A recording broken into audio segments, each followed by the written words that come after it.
Okay, welcome everybody. We're going to go ahead and get started with our study session for May 14th, 2019.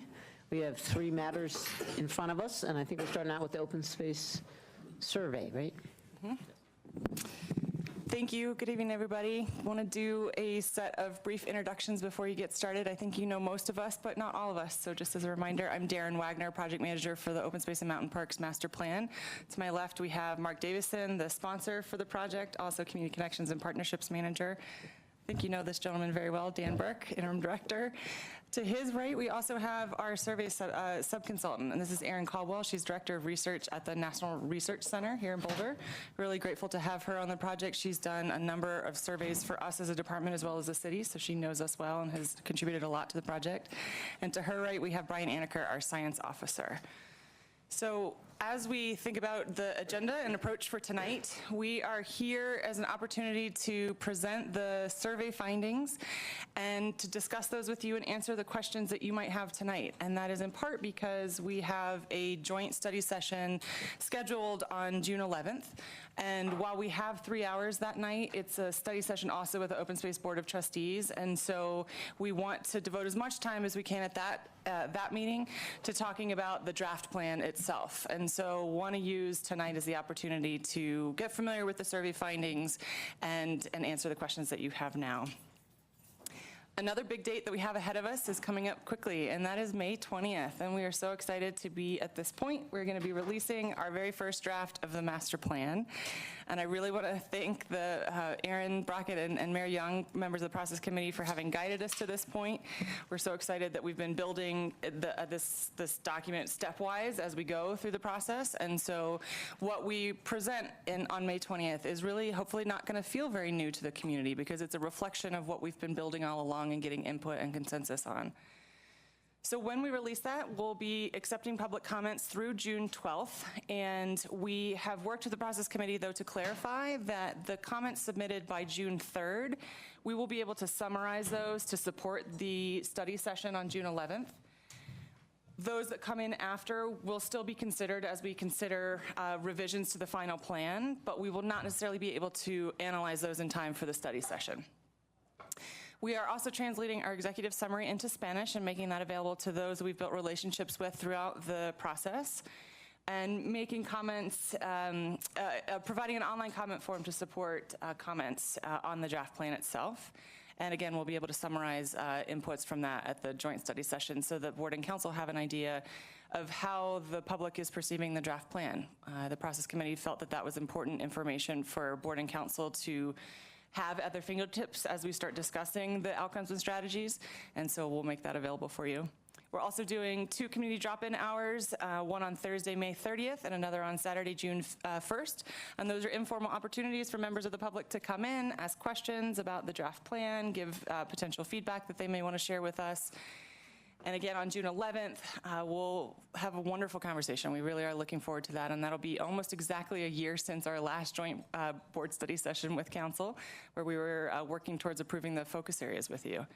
And then we're still on track to present the final draft of the master plan to you for consideration on September 3rd. So we're really looking forward to being able to achieve that schedule. The other thing I just wanted to mention before I leave this slide is that as we think about preparing for the June 11th study session, again, we have 3 hours, but because that's 14 people that we'll be facilitating conversation with, we are also going to send out a very brief questionnaire to members of council and board to get a pulse on where you might like to spend most of the time so that we can inform the agenda even further. So look for that as that comes into your inbox. So just to zoom out for just a minute and reorient us in terms of where we've been and where we are now, we did start the process in January of last year with a really broad, inclusive approach to a values-based planning process, and asked questions around hopes and concerns for the future, and developed those into a set of focus areas and value statements.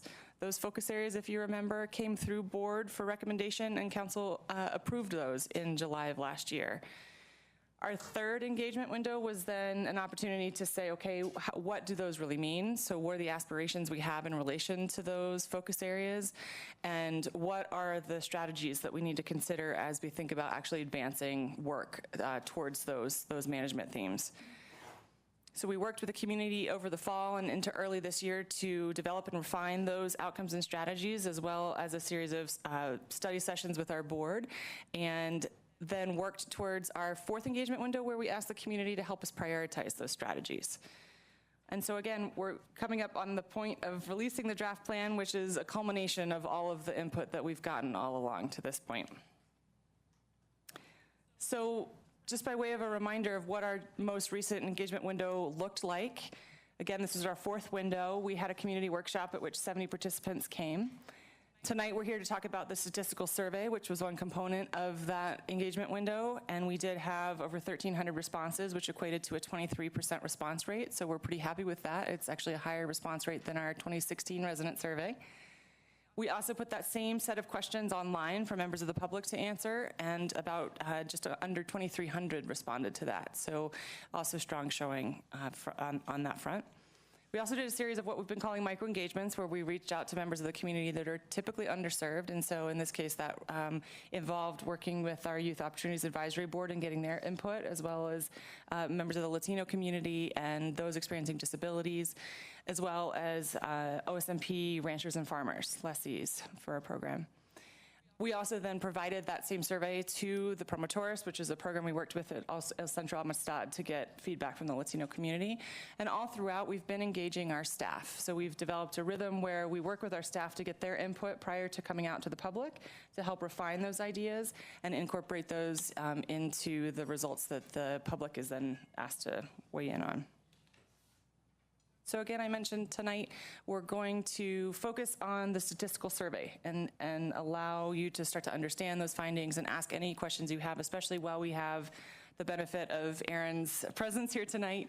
And just a reiteration in terms of why we did this. I think one of the most obvious things, which I think we all know, is that the approach to designing this survey gives us representative feedback of community perceptions. And if you remember all the way back to when we developed the project management plan, we were guided by both board and council to explore trade-offs, for example, and some of the hard questions that we grapple with as a department. And we asked those questions on this survey. And we now have, again, representative feedback on some of those topics. In the case of the master plan, it also really informs the development of that. And so in particular, it's helped us affirm and refine some of our draft strategies, and as well as affirm and refine some of our draft funding priorities.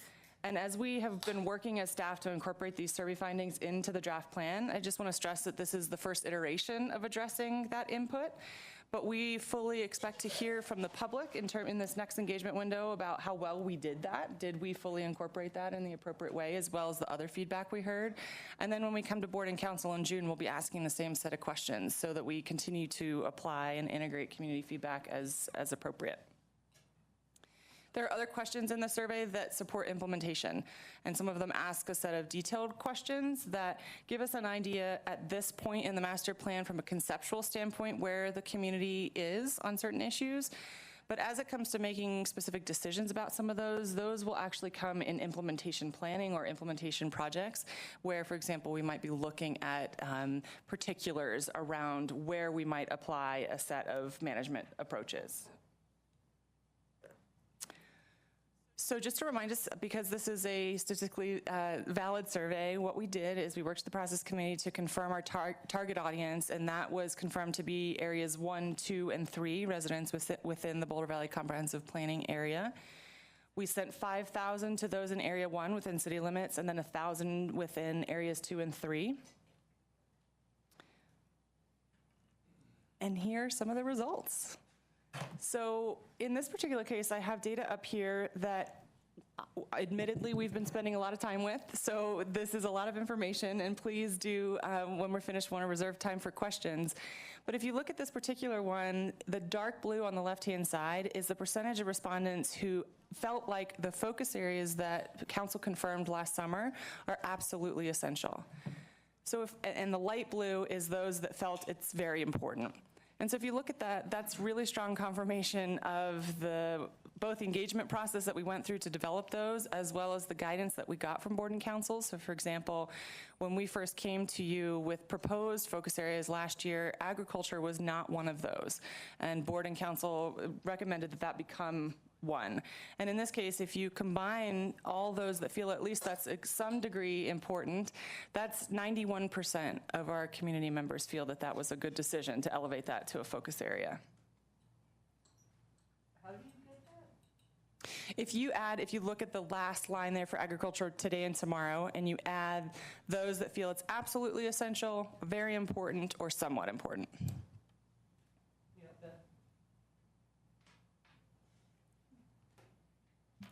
Comparing it to ecosystem health and resilience, what would that be? 98%. Yep, absolutely. So I wouldn't call that last one out so much. Sure, absolutely. No, it's really, and that particular finding that you just mentioned, Lisa, shows up in a lot of the findings in the survey. Oh, it's throughout the two most important ones are the ecosystem health and responsible recreation, stewardship, and enjoyment. Yep. And so that's, I think, what we should be focused. Well, I think your only point was that was added. So, right, the agriculture, I think she was just pointing out that it was added at the end by the board. And right. It's not more important. It just turns out it's, right? It was in there and people picked it, but it's their last choice. Do we have any that were below all of these? No, These are just how they rank the five. Yep. Okay. Yep. So another important finding is that we also now have strong data from our residents that suggests that parking congestion as well as crowding on trails are on the minds of our residents. So it probably won't be surprising to see that Chautauqua and Sanitas are those considered to have the most problems, for example, whether that's a small or a large problem. But if you look down the list, we also see some of these lesser known sites approaching about half of residents who are at least starting to perceive some amount of either parking congestion or crowding on the trails. And so to us, what this helps us understand is it confirms what we know about some of our high use areas already, but it gives us a sense of some of those emerging hotspots where we need to keep our eye on those so that we understand and perhaps can take early action where it's appropriate. We also asked a set of questions in terms of management preferences for how we might approach areas where there's high visitation. And so this is just a sampling from a larger list of potential approaches. And again, that dark blue is those who strongly support it, light blue is support, and the others are oppose. So, yep. And this is consistent with, excuse me, again, our 2016 resident survey where education is really understood and supported to be one of the most important strategies for addressing a number of issues. And in some cases, we can perceive that as one of our least restrictive management approaches. There was also, in this case, strong support for low or no-cost shuttles to trailheads. In this case, 87%. Either support or strongly support that as a management approach. As you look down the... That one doesn't help with visitation, it helps with parking. It can... Doesn't it increase visitation? You know, we're actually monitoring that at Chautauqua to understand that. And so, for example, in the first year of piloting the shuttle system at Chautauqua, visitation actually did go down. So we don't, you know, it's not causal, it's an ongoing monitoring project, but it depends on how you design the transportation system. Absolutely, and so that is a suite that we have, you know, a suite of transportation tools that we've incorporated into our strategies too. Yep. So as we go down the list, if you look at the last two, for example, those might be considered some of the more restrictive options that we asked for preferences on. So for example, charging for parking at more OSMP trailheads was not strongly supported, and roughly only about a third supported that. And even fewer supported the idea of requiring a reservation system to access these areas during popular times.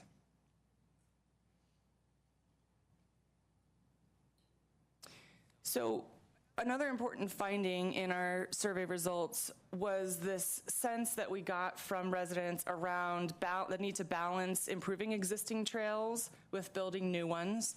Similarly, we asked a question around the extent to which we should prioritize conserving existing ecosystems as related to acquiring new lands to conserve, and roughly about the same percentage shook out. And so in this case, we're looking at, you know, about 3/4 of residents who would support improving existing trails over building new ones. We've interpreted this also, though, to mean that it's not a reflection of guidance from the community to, for example, not build trails necessarily, but rather to look at a percentage in terms of funding emphasis or work emphasis that we might consider in terms of you know, approaching this from a management perspective. So, Sure, yeah. I'm assuming your colors are kind of the same color scheme as above? Opposed, strongly opposed, all that? So in this case, the brown is those who strongly support the improving existing trails, and on the right-hand side are those who support building new. Mm-hmm. And this is, sure, certainly. When people say improve existing, does that mean maintain them or actually reroute them because, do we have a sense of that? So I'll read you the way we asked the question exactly. So we asked whether OSMP should focus more on improving maintenance and design of existing trails. Mm-hmm.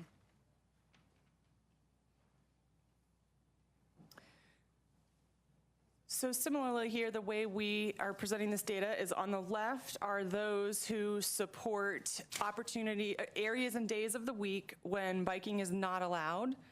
Those on the right are those who support targeted areas where opportunities for biking are improved. And again, just to reiterate, this is the series of questions where we're really asking those trade-off questions. And Erin was very wise to guide us in forcing respondents to choose one side or the other. So they were not, for example, able to put their, select the box right in the middle.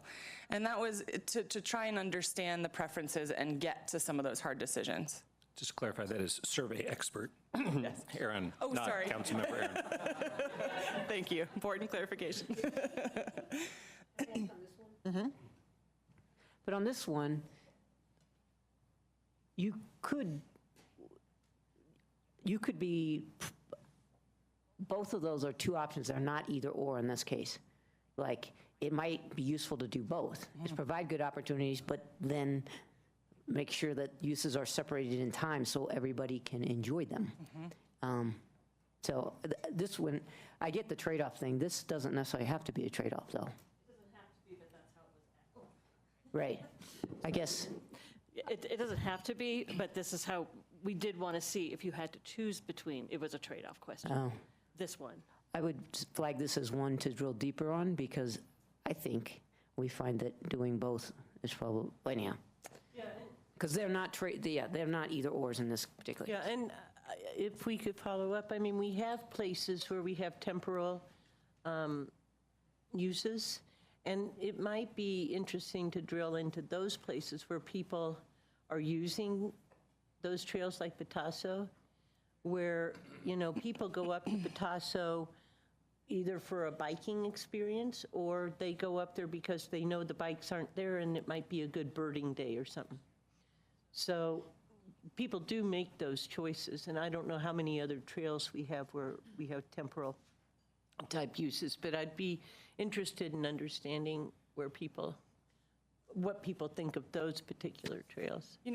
That particular, Patasso is actually Boulder County Parks and Open Space, but I'm sure our partners there have some information that we could look into for that. And, I think that we do ask a set of questions around this, though, on our survey itself, where we ask it sort of in two different ways, where back to that set of questions around how should we address high visitation areas. One of those was separating uses by day and time. And there was, when you ask it that way, strong support for that. There's another question, again, Erin and Mary, I'm going to give you credit for helping us develop a very intelligent survey tool, because we ask it another way where we say, if you as an individual had to make your mind up and change your own behavior, would you be willing to give up some of your freedom and limit your activities to certain days of the week, or would you rather continue doing your activities as needed, even though that might lead to more conflict? And in the way, when we asked it that way, there's not as clear support for that. And so to us, again, that means that with that finding, as well as these, there's a process to figure out how to integrate and address that and interpret these. And so I think, Zian, I think your point is a good one, where we see these, especially those that are near the midline. I mean, this is roughly 60-40, but it's not 70-30 or 80-20. That to us, sometimes we see these as reflection of the complexity, and that there are, residents sort of seeking both, and that there's an approach that we need to balance. And does the city have any temporal trails at this point? So we're exploring that, and I'll let Mark answer that if you don't mind. Yeah. Yeah, well, we've got temporal in terms of, we do muddy trail closures, wildlife closures, so we have it in Well, response to yeah, resource but I'm management. talking about use, so like Patasso, where you have it open on certain days just for biking and open on certain days just for hiking. Yeah, I know we've explored it as a concept in the Oh, North TSA. is the answer yes or no? No, Okay, no. thank you. So we should probably move on, but I'll just note, to say no bikes and bikes, see, one is regulated sharing, and the other is a primary, well, I don't know, whatever, I'm just saying. To me, it's about the conflict and whether there's an increased experience for both when you have a day that you can ride pretty fast, and or the hikers are forewarned, so nobody's annoyed, or vice versa, you can hike or run without stepping aside. All right, moving on. Yep. So we also asked the question around the extent to which residents support or oppose lethal control for prairie dog populations, specifically on or near irrigated farmland, when other management approaches have been unsuccessful. And so these are the results.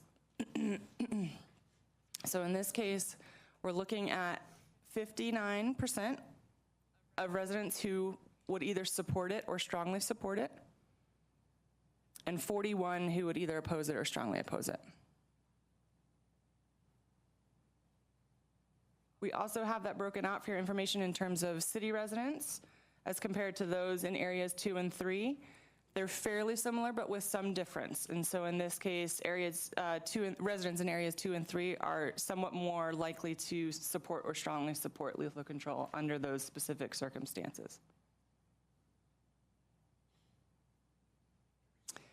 So, as I mentioned earlier, the ways that we are using at this initial point the survey findings is developing the draft master plan that we'll release for public review next week. And so by way of example, we saw strong support for closing undesignated trails in sensitive habitat areas. In fact, 89% of residents supported that in concept.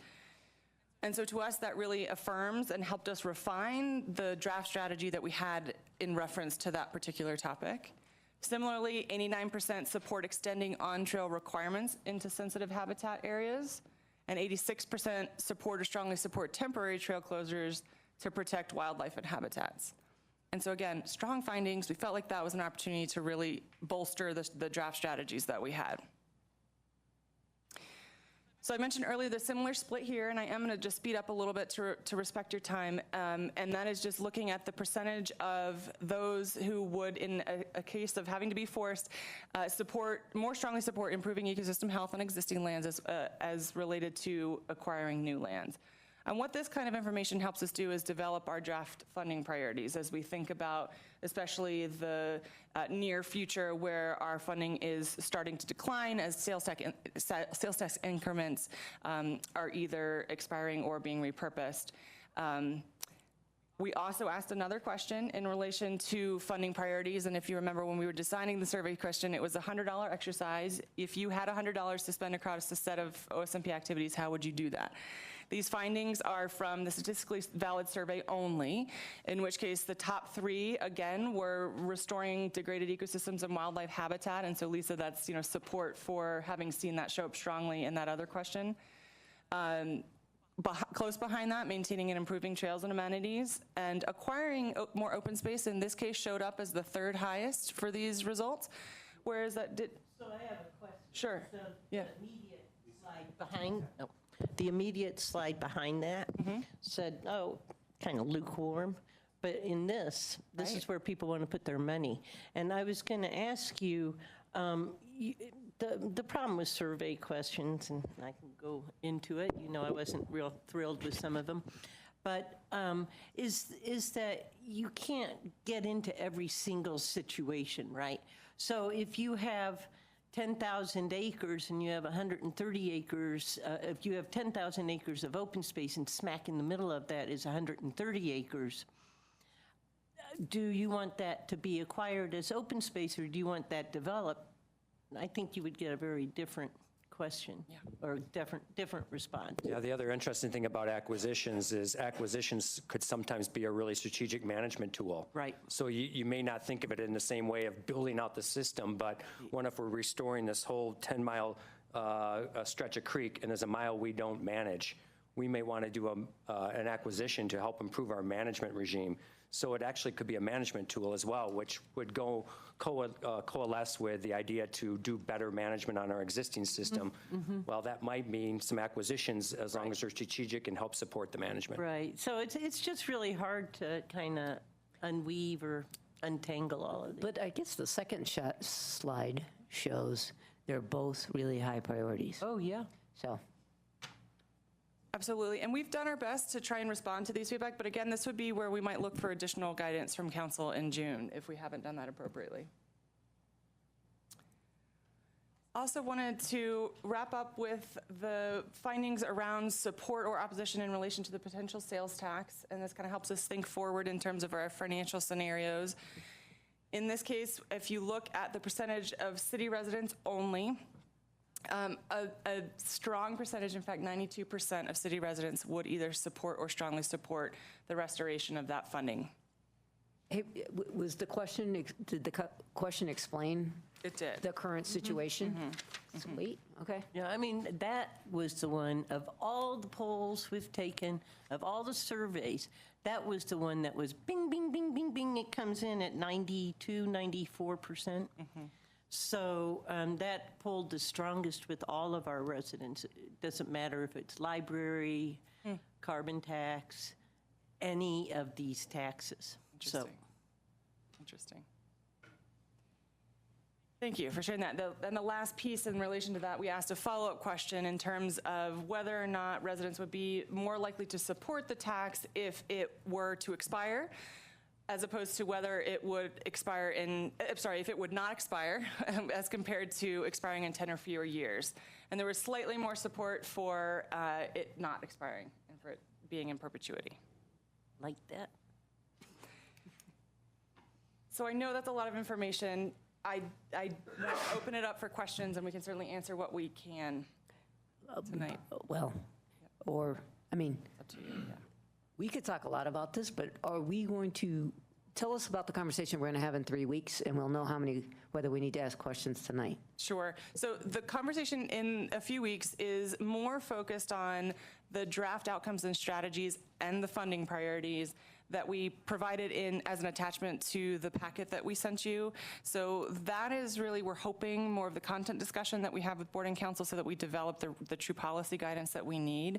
And this data is in support of those conversations. So Okay, so Yeah. tonight, we're just going to ask questions. If we don't understand the data, we're not going to actually tell you what we think of it, because we're going to talk about that in the draft plan. yes. Yeah. So does anybody have questions about the data? Well, not a question, but I'll just say this is very helpful. So I think, a lot of us worked hard on trying to get these questions just right, and I think this is going to be extremely helpful as we move into the master plan process, so thank you. Yeah, go ahead. So back at the beginning of your presentation, Darren, you talked about underserved communities, and you listed a whole bunch of them, and I followed the logic until the last one, ranchers. And why are they an underserved community? And they don't even live in the city of Boulder. So why are they an underserved community? How are they underserved? So we looked at that in terms of underserved in the planning process. We typically find it's difficult to engage that particular segment of our larger community members, in part because sort of preferences in terms of how to engage. And so I think we learned a lot in the process of developing the Agricultural Resources Management Plan. And so in that case, for this particular engagement window, we sent an email to our lessees and just made sure that they were aware of the opportunity to respond to the online survey. And that was the extent of the And engagement. that's just fine, but I heard that term come up the other night at the OSBT, and I think it's a real insult to those people who have, who traditionally are thought of as underserved and who do face significant challenges in their everyday life. And so I think you need to be really careful in how you use that term. I don't think it's appropriate in this case. And if I were one of the real underserved groups, I would feel like I would just take it, it would be like a slap in the face. So. Thank you. That's helpful. And I would just like to say regarding that, I just glanced at, I didn't read it, the whole thing in depth, but it was about how county agricultural revenues have been declining very steeply. There was a graph that was shown. So there are issues within that group of people, regardless of how one terms it, where they are seeing declines, and they were steep. And it was just 2 days or so ago on the Daily Camera. But it would be something to help, I would think, reference those kinds of things as well. Yeah, and just to offer a little bit of a counterpoint, Lisa, I mean, whether the word is underserved underserved or just not heard from very often. I mean, I think it is worth, if we're not hearing from a certain segment of people who have, care very much about these issues, it's worth doing outreach to them. So I think that's laudable that you did that. And maybe the language is a little, maybe not quite perfect, but Totally agree. yeah. So, but it's still I worth, totally but it's worth agree. doing. I Yeah. just would not use that term. It's great feedback, yeah, thank you. When I watched at Open Space and somebody used that, I thought, oh my gosh. So I don't think that's something we want to be using. My only comment, just briefly, is thanks for the process around the survey, because I do think it was useful. Thank you to our subcommittee, and thanks for letting us see the questions. Maybe not everybody agrees with the wording on every one, but we all got to give our input, and that, I think, was, thank you for that. Yeah, you bet, And absolutely. this will be helpful, I think. Anything else? One question I did have, and I don't remember seeing that here, was this whole use of pesticides and herbicides, and I don't think, you didn't highlight it in this presentation. We did not. And Yeah. I don't even recall seeing it in the little report, but that's okay. I mean, so I was just curious, how did that come out? Sure, absolutely. And we did, it as an attachment to the packet that we sent out kind of a cheat sheet, which is Right, sort I of read that, annotated. yeah. Yeah, so if you look at, that's question 20. Okay. And so if you add those who either support or strongly support those, again, in those limited circumstances, it's 44% support or strongly support versus 56, is that right? Thank you. 56 get who oppose or strongly oppose. Yeah. I'm sorry, I finish see the that. sentence. It's Opposed, question use of, Okay, so I'll read the question. So we asked it, when other management approaches have been unsuccessful at controlling aggressive invasive weeds that damage natural habitats, how much would you support or oppose integrating the targeted use of synthetic chemical sprays or herbicides into the broader management approach, even though there may be unintended consequences for public health and other species? and that was 44 to 56. 44 would strongly support or support, compared to 56 who would oppose or strongly oppose. No, and I appreciate you including all that questionnaire, so. Right? All right. Is that good? Okay. All right, well, thank you so much. Thank you for everybody's time. Appreciate it. And I'm hoping, though, tonight, I posted a hotline yesterday, or today, I don't know, sometime, and I said I wanted to talk about an open space tax when we talk about ballot issues tonight. So I don't know if somebody can be here to answer questions. I'm sticking around. I'm sorry to Oh, no. be here, but I think I've hardly ever seen a poll this strong, so, I don't think you need to apologize increasingly, but. yeah. I know, right. Survey that we just saw. Or when was it sent? Everyone's glass, didn't we? We need- I guess I missed it. Oh, yeah, we all weighed in on those.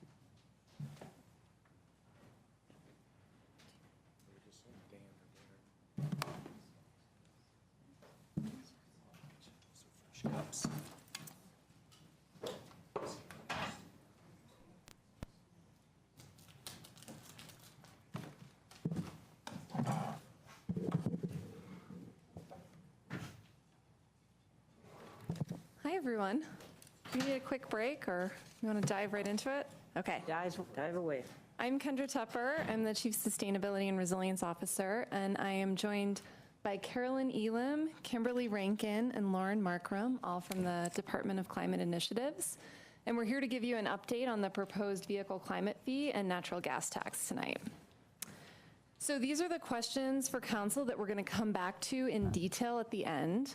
But at a high level, we're asking if council supports staff's recommendation around developing a 2019 ballot measure to modify the existing climate action plan tax to cover natural gas, and if staff should continue to develop the vehicle climate fee for a future council vote. And again, we'll come back to these in detail at the end.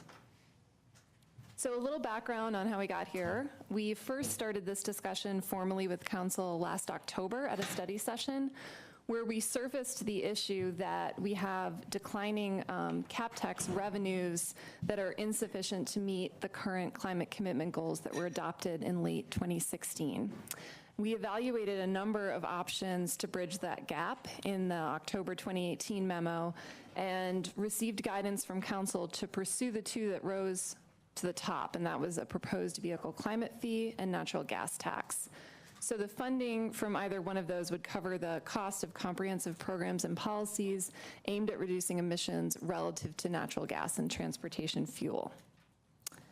So the good news to start out with is that our existing climate action plan tax has been quite successful. The table that you see here shows the progress to date against the city's adopted climate commitment goals. And the community has made significant achievements. We've reduced emissions 16% since 2005, even as the economy and population has grown. And we've installed over 50 megawatts of local renewable generation. The other good news is that the state has just passed really a landmark set of climate and energy bills. So establishing state emission reduction targets for the first time, expanding solar garden capacity and extending EV tax credits, improving and strengthening funding and programs for EV charging infrastructure, and also kind of a surprising one around the Public Utilities Commission's oversight, including a social cost of carbon that's required to be considered for future resource planning. So really kind of an amazing legislation. Cheers for our state legislature. Yes. Kind of an amazing session. So the challenge, while we're celebrating all of these accomplishments, we're also recognizing that the bulk of the work is still ahead. And so we look at where we are today, the current status, and the targets that we have, and how far we still need to go. So for example, if we consider our emissions reduction target of reducing emissions 80% by 2050, since our baseline year, we've averaged about 1.3% emissions reduction per year. If we are going to meet our 2030 target of 50% emissions reduction, that's going to have to accelerate to slightly over 3% per year, so more than double what we've done in the past. This seems daunting, but we think between the combination of additional funding from one of these sources as well as the supportive state legislature that has just been passed, we think this is achievable. The other thing to point out here is what you're looking at is a chart that shows the breakdown from our most recent greenhouse gas inventory in 2017. And this shows that even if we were to achieve a 100% renewable electricity supply, hopefully through a local electric utility, that would only tackle half of the emissions that are in our current inventory. And so once the community does achieve a 100% renewable electricity supply, the contribution from natural gas and transportation fuels is over 95%. And so this just kind of makes the point that we need to tackle the emissions from these sources in parallel with the effort to reach 100% renewable electricity supply. So for all of these reasons, we've investigated the two options to help bridge the gap. And we're going to go into this in a lot more detail later on, but at a high level, this is how the funds would be used for each of the options. And based on the success of the cap tax, we've learned what things work best, such as our progressive energy codes and benchmarking requirements, and how to leverage private investment. And we plan to scale what's worked, but also add key new elements, such as midstream incentives for electric heat pumps, pay for performance programs for solar, and really importantly, to start really tackling carbon sequestration programs. So it's not enough anymore just to mitigate the emissions, but we actually have to pull the carbon out of the atmosphere that's already there. So a lot of public engagement has happened over the last 9 months, and that process has really helped inform the proposed scope, fee structure, rate options, exemptions, and use of funding that were in the memo. We also conducted a statistically valid voter survey, which was asking about general carbon pricing viewpoints and also specifically on respondents' support for the vehicle climate fee or natural gas tax. Both had fairly high levels of support, although nothing close to what we just saw with OSMP. With the natural gas tax polling slightly higher at 70% strongly support or support versus 64% for the vehicle climate fee. And as we conducted this community engagement and did further analysis on these options, a number of key issues rose to the top. And these issues drove much of staff's recommendations around the scope, the rates, the exemptions. So one of the key issues is the need to balance revenue needs with the economic burden of total taxes and fees on businesses and residents. Another is to better address equity in both existing and future climate-related taxes, both in how we structure them and how we use the funds collected. The need to level the playing field for all fossil fuels. So currently, only electricity has a climate tax, but not natural gas or gasoline. The need to consider the timing of any climate-related ballot measure in the context of the upcoming municipalization vote. And a key issue that was specific to the vehicle fee, and this is the one that the community really had, I think, the most issue with, is that there's not a way to apply it to in-commuters, and it doesn't reflect mileage driven. So those were kind of the hot spots on that one. And a key issue with the natural gas tax is how can we structure it to fairly assess a tax on our really high gas users that have process loads, and don't currently have commercially viable electric alternatives for those. And we'll get into that in a lot more detail when we get into the natural gas tax. And I'm going to turn it over to Kim to give some more detail on the proposed vehicle climate fee. Thank you. Good evening. The vehicle climate fee would be tied to the efficiency of a vehicle as indicated by the miles per gallon rating that vehicle has, and it would be applied at the time of annual registration or renewal each year. So as you saw, on-road transportation will make up over 50% of our emissions inventory for the community in the future. And despite reported reductions of single occupancy vehicle drive trips, the community is currently not on track to meet our emissions reduction goals or our vehicle miles traveled, or VMT, reduction goals in this transportation sector. So that means that there's additional work and investment required to mitigate the impact of this sector and achieve these targets. Reducing vehicle miles traveled and emissions from this sector has historically been one of the largest challenges of our climate commitment because it requires transformational change on individual purchasing habits and commuting methods.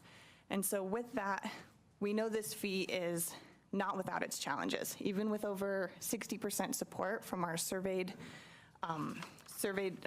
respondents, some of these challenges that have risen include the exclusion of in-commuters, as Kendra referenced in these key issues identified. The logistics of implementation of this fee would be very complicated, and it's unlikely this fee would influence behavior. So staff acknowledges these challenges. They reflect community concerns that may dampen support. Earlier this year, a Nexus study was completed on the fee, and the results are shown here, as well as in more detail in the memo and in the attachment G. But the study identified that the full annual fee for an average vehicle should be around $256.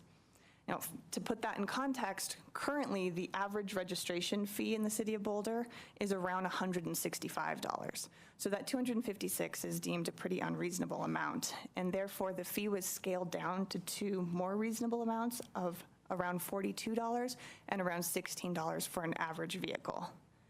And staff is not recommending the minimal fee of $16 because it actually only provides around 7% of the funding needs compared to the costs of the administration and implementation. To better understand the impacts of these proposed fee scenarios, staff modeled several examples for various vehicle types. Attachment A provides additional context on what this fee impact looks like to residents relative to the existing sustainability-related taxes and fees currently in place. But you can see here that the higher the MPG, or the more efficient a vehicle is, the lower the fee is.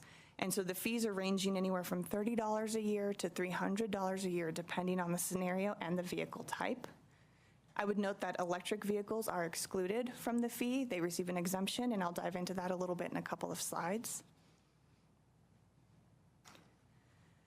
In general, the funding plans for this fee are listed here. Attachment E has much more detail on the quantified funding amounts and anticipated outcomes. But overall, these programs, policies, and infrastructure that are listed here demonstrate how the revenues would tackle driving less, electrifying vehicles, and reducing tailpipe emissions. Looking at a moderate fee scenario where the average vehicle would pay around $42 a year, these revenues would fund overarching efforts in policy development and outreach, as well as funding one additional FTE to support these programs, and would fund specific programs and policies relating to supplementing transit passes, employee cash-out programs, restoring transit service to 10-minute intervals for select routes, and installing additional electric vehicle charging infrastructure, such as 200 level 2 charging stations across the community. Obviously, a higher or lower fee would influence the funding amounts and the outcomes anticipated. And I would note that these revenues from this fee address only a very small portion of the Transportation Department's total unfunded needs, and specifically only those related to decarbonization of transportation. So the comprehensive view of transportation funding priorities and investment needs, as well as the additional funding options for council consideration, are going to be presented to council at a June 18th session as part of the Transportation Master Plan update.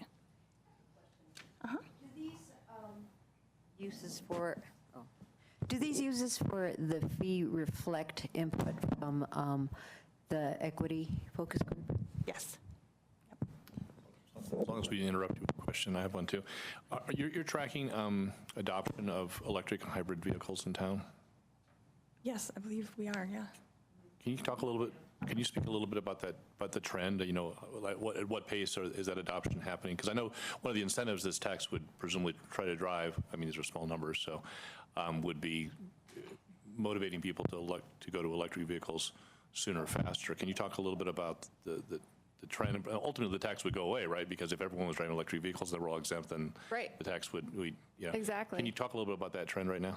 Yeah, I'll turn it over to Lauren or Carolyn if they have additional things to say, but one of the things that we looked at was what would the adoption rate of electric vehicles on new purchases have to be in 2030 to be on track with our goals? And it was something like over 75%. Yeah, 75% by 2030. You have to use the mic. So yeah. 75, there we go. 75% by 2030 and 100% by 2050 were the assumptions we used for that. Of new vehicle purchases. And right now, it's less than 5%. Okay, and are we tracking, it's at 5% now or less than 5%, but are we tracking? We are tracking the up. rate of acceleration, I Definitely, guess. it is accelerating up, but not at the rate to hit 75% by 2030. You don't want it to accelerate real quickly right now because electric vehicles, aren't they essentially coal vehicles right now? No, even with today's emissions mix, there is savings today. I think it's about 20% compared to a like 24 mile per gallon vehicle. An electric vehicle, even charged off Xcel's grid today, saves emissions. So sorry to all these questions, but I had a question, and either you, Kim, or Kendra. You had spoken about the average registration fee for a vehicle on an annual fee. And I have noticed that with older cars, your registration fee goes down. So have you had, and those are ones that are emitting more, I would assume.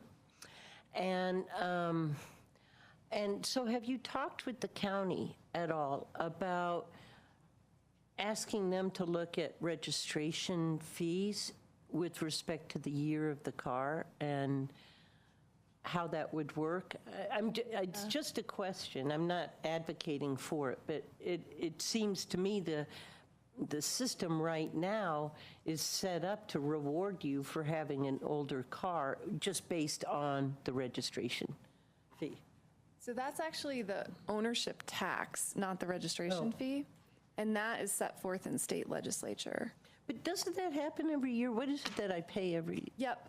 You pay a combination, you pay, the county bills you, and it's a combination of registration fees, ownership tax, and then there's like the bridge fee. There's also an old age tax that's added.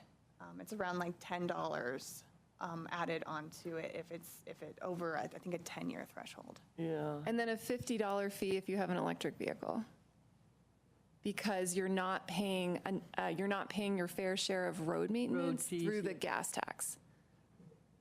So it's a really complicated, and that's why when Kim was saying the logistics of implementing this one are complex, it's because you're dealing with the state rules, the county rules, their fee systems, their software systems, their collection systems, and having to change and influence all of those. Yes. Thanks. So just a clarification, I thought Bob asked about hybrid vehicles, and you answered with electric? Sorry, I thought you were asking about plug-in hybrids. Okay.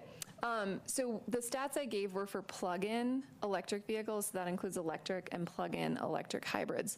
I don't know about the stats for hybrids, not I don't know if plug-in. we have been monitoring that we haven't been monitoring that as closely as we have the EV and plug-in plug-in electric. If you wanted to, going forward, would you have the ability to do that? Could you track it through registrations or something? Definitely, yeah, we have that data, yeah, so we can start including that as part of our data tracking metrics, yeah. Okay. That would, even regardless of what we decide Yeah. here, that would be nice to know going forward. Thanks for following up on my question. Thank you. Okay. I totally missed that too. Motor on. Oh, nope. Yeah, I have one more question, sorry. Yes. So if what Lisa is saying is true, when you have an older car, you're paying less, and you have lower gas mileage, you might say that sometimes people buy those cars because they're more affordable upfront, so they have ongoing costs. It's a trade-off. So does that mean that with this kind of tax, it would be regressive essentially? Yes and no, because a 13-year-old Honda Civic is going to have a much better miles per gallon than a brand new pickup truck or SUV. And so they're going to pay less in the climate fee because it's based on the EPA rated miles per gallon, and a Honda Civic, 10 years ago was still really good. So it's not necessarily, it doesn't degrade the MPG over time by having an older car like the ownership tax does. It's just based on the EPA rated. And tagging on to what Mary said, the older cars also, though they may have higher emissions, are not costing what it takes in terms of energy to build a new car, which is huge, I would think. Yeah, and that was something that came up in the equity focus group, was this issue of embodied energy of cars, and are we encouraging people to buy new cars? And that is reflected in, when we were adding how to use the funds from the plan, we added reducing tailpipe emissions from existing vehicles, so trying to make existing vehicles more efficient rather than requiring people to buy new ones. And while you were looking at that kind of place to spend some of this money, did you consider having like a car repair tax or a car repair fund? Because that would also, older cars break down and sometimes people can't afford to fix them. And so if there were a car repair fund. That did not come up, but that's an interesting idea that we could explore. One last question. So, well, you mentioned reducing tailpipe emissions. In this whole study, did you look at animal husbandry? Because that actually, talking about tailpipe emissions, that puts out about 15% of the total greenhouse gas emissions. And so when I was reading through it, I was kind of amazed that that wasn't included in this. And I know you weren't going to do that, but I think it somehow needs to be calculated, and we need to start talking about it, because I think it's an uncomfortable topic for a lot of people. Yep. But if we don't start talking about that, just like we're talking about tailpipe emissions from cars, Yeah, so with the vehicle fee, because it's a fee, there was more strict guidelines around how the funds had to be used. Right. They had to be used related to transportation emissions. With the natural gas tax, which was broader, it could be used to reduce greenhouse gas emissions in general. And in Attachment E, where you look at how we propose using the natural gas tax funds, we do get into carbon sequestration and also education and outreach around food choice, which starts to get at the emissions source that you're talking about. Right. And that's a new area that we're starting to work on under resources, under the resources section of the climate commitment. And I think you just got an IP very recently about an IP update on the climate commitment that dove into our new focus area in the resources section, trying to get at tackling food choice and wasted food for the first time. Great, thank you. Okay. So just to wrap up the vehicle fee, to address social equity concerns, particularly those raised during our stakeholder engagement, staff is proposing several exemptions and discounts that are listed here. For the low income and financial hardship, low income is not yet defined, but it will be part of the more detailed work moving forward if that's council's guidance to move forward with this fee. And it would be consistent with other existing programs in the city, such as the food tax rebate program, which has income thresholds by household size, as well as several other additional criteria. And because rebate programs are burdensome, staff is also exploring with Boulder County the potential development of a centralized affordability portal, which would serve as somewhat of a one-stop shop for residents with low income to find programs and rebates available to them. For the best-in-class no alternative option, electric vehicles would be exempt from this fee, whereas vehicles with no electric option but using the best available technology, such as trash trucks that are using compressed natural gas, they would receive a discount, as well as service workers who are dependent on specific vehicles to meet their needs that do not have electric options. And then, of course, because this fee is attempting to reduce emissions in the transportation sector, and emissions are tied to the amount of mileage traveled by a vehicle, we would offer discounts for those that can demonstrate low mileage of their vehicles as well. Okay, so, yes. Have you tried to calculate the administrative cost of the tax, both the administering the taxes, you've kind of laid it out here, but also some of these exceptions or exemptions? In other words, what's the big picture annual cost of doing something like this? The short answer is it depends. Some of the exemptions and rebates can be built up front into the registration system as part of the overall code update, coding update in the system by the state. And so we're looking around $30,000 upfront cost to develop that coding. For the county, it would depend on how much administrative support we need from them because they collect the fee. If we were to do a rebate through them, there would be a lot of tracking, and that would increase the admin cost to the county. We also know internally the administrative costs of processing a rebate, it can be much higher than the rebate itself. One of the examples we heard from Seattle was it was costing $80 to issue a $20 rebate. So we've been exploring that internally and trying to capture economies of scale with this idea of an affordability portal to try to reduce some of those admin costs. But there would be additional costs that would be through the low mileage rebate process that we haven't been able to quantify because we haven't really dove into those systems that would be necessary yet. And so that was great. That all addressed the kind of the equity exemptions and that. How about the overall administration of the tax itself? Yeah, so we have it broken out between overhead costs that would be required upfront for the system development, and then the annual recurring costs that would be required at both the state and county level. It's around, I think, like $160,000 upfront, is it? It was, I believe it was 220,000 upfront and then 160 recurring. Annual. Yeah. And part of that is because the miles per gallon metric we're using is not currently in the state registration system.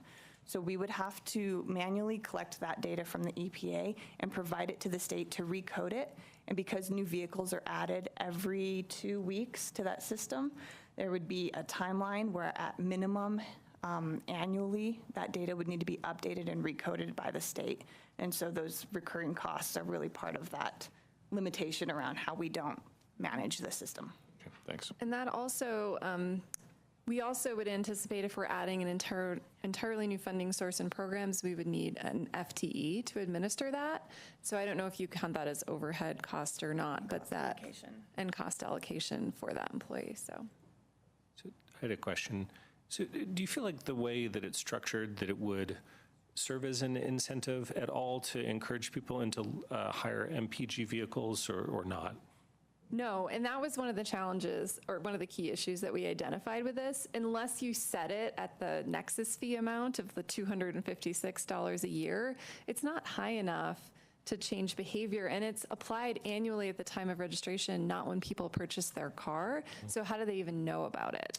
Right, okay. Yeah, those are excellent. So really, when we did this, it wasn't, like a tax is more to drive behavior. A fee is to recover the cost to provide comprehensive programs and policies to reduce an impact that you're trying to solve. And so that's more how we looked at it, and we were recognizing that it's not going to drive behavior change. Thank you. And I just had a question from Bob on the rebate and the cost of that. And you had talked about a low-income portal or administrative portal.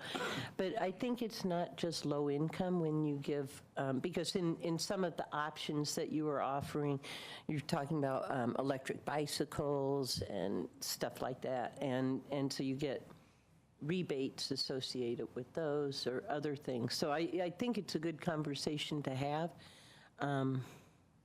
So I'm glad you're having it, but I wouldn't confine it just to lower income. You know, I think there's certainly lower income, but there's other times people use rebates that aren't necessarily low income. When we're talking about rebates, we're talking about rebating the fee that they had to pay versus giving someone a rebate to buy an electric bike. Well, to that end, if we don't do this, and you guys are recommending that we don't, so maybe we shouldn't spend too much time on this, but...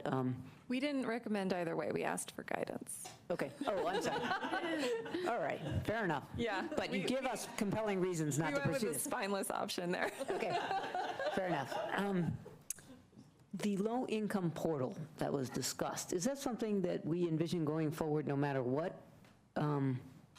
We would like it to. I think it needs citywide and countywide support, and we're just starting the conversation. It would involve a lot of players with the city's financial system, our housing and human services. Everyone we've talked to is on board with the concept, but we're recognizing that a lot of the social services are coming through Boulder County, and so it really would need to be done in concert with them, and so we're just starting conversations. And we haven't dove too far into it yet. We kind of wanted to see where this went before we did, but I think it's something that I would recommend pursuing whether these go forward or not.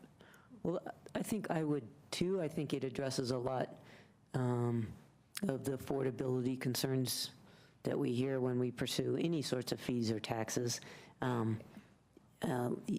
Even ones that have a lot of public support, there's always that, but it makes it less affordable to live here. So I, for one, not that you're asking that question, but I do think it's worthwhile to explore that mechanism.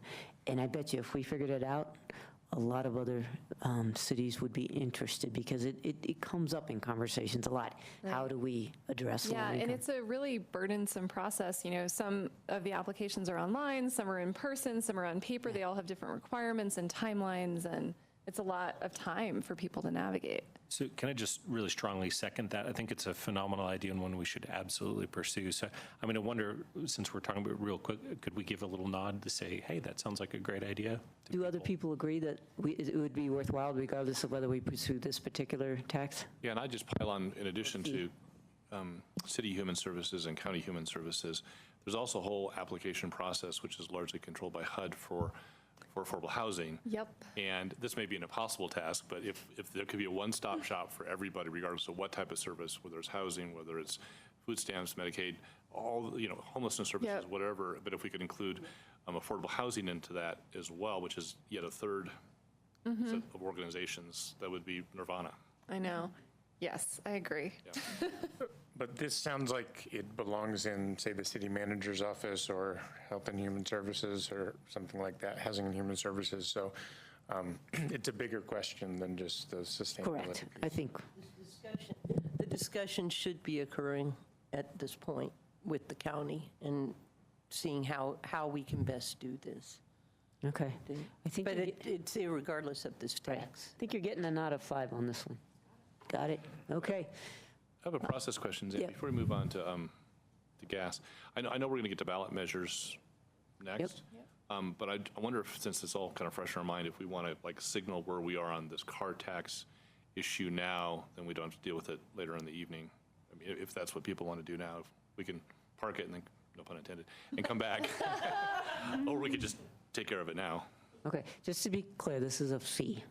Yeah. Sorry, fee. Okay. Yeah, so if we want to jump ahead to the question that we had around the vehicle climate fee, so we're seeking guidance on whether or not to pursue it. If pursued, staff is recommending not setting it lower than the moderate fee.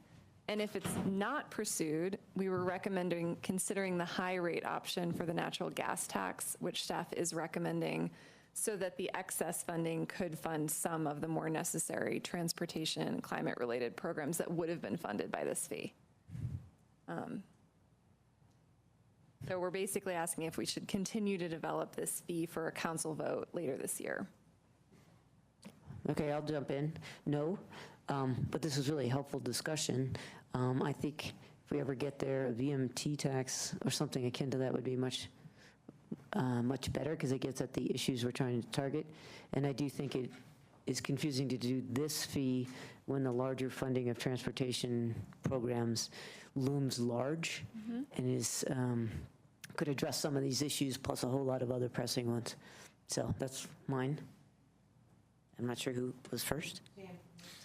So I agree with that, and this was really great analysis, so it's very helpful as to how to think about the problems. What I will say about a VMT fee is that that doesn't address carbon in the sense that it's a congestion or road impact kind of fee, but it doesn't address the mileage question and whether it's electric and so on. So I would just make the comment to follow on that I'm not sure the VMT fee gets to the carbon issues of transportation.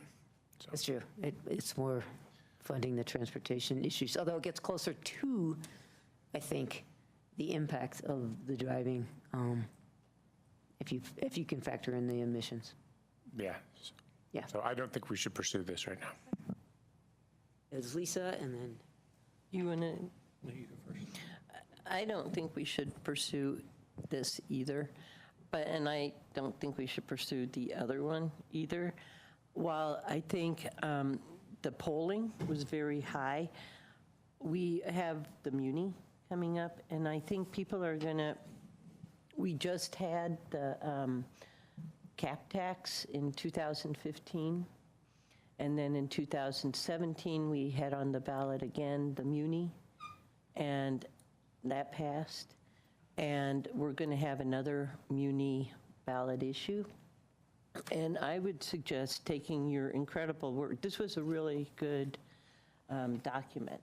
And I would suggest taking this tax, and so you have the flexibility to do different things with it, and do that with the Muni whenever we do that Muni tax in 2020 or 2021. And combine them as one tax. I just think people just got your tax assessments, and we've heard from people about that. And I think any tax we have to be very, very careful with.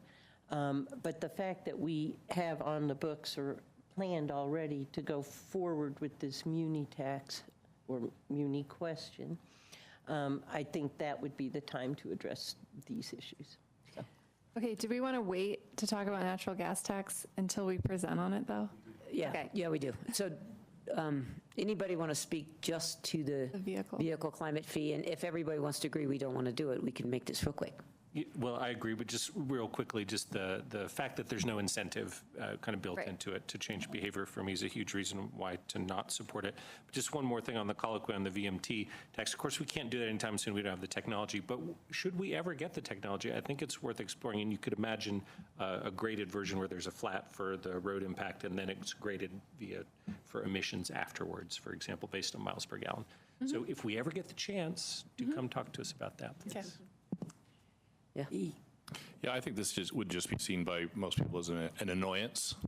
It's a small tax, and it really would not do anything meaningful for our transportation needs.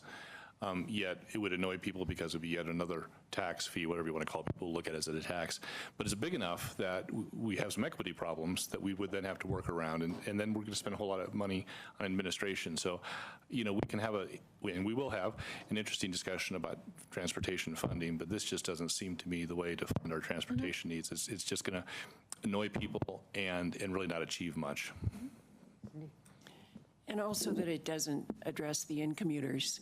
And rather than grabbing for money in a situation like this, there are things that we can do with management, with the in-commuting, that could help to reduce a lot of these things that have been done in other communities, such as Palo Alto. I mean, this is in transportation master planning, and we keep talking about it, but it doesn't happen, and I don't know why this is so impossible. But there are achievable goals to be reached by just changing the way we do some of our management of transportation as well. Thank you. So thank you. I really appreciate the work that you did in exploring the equity issues.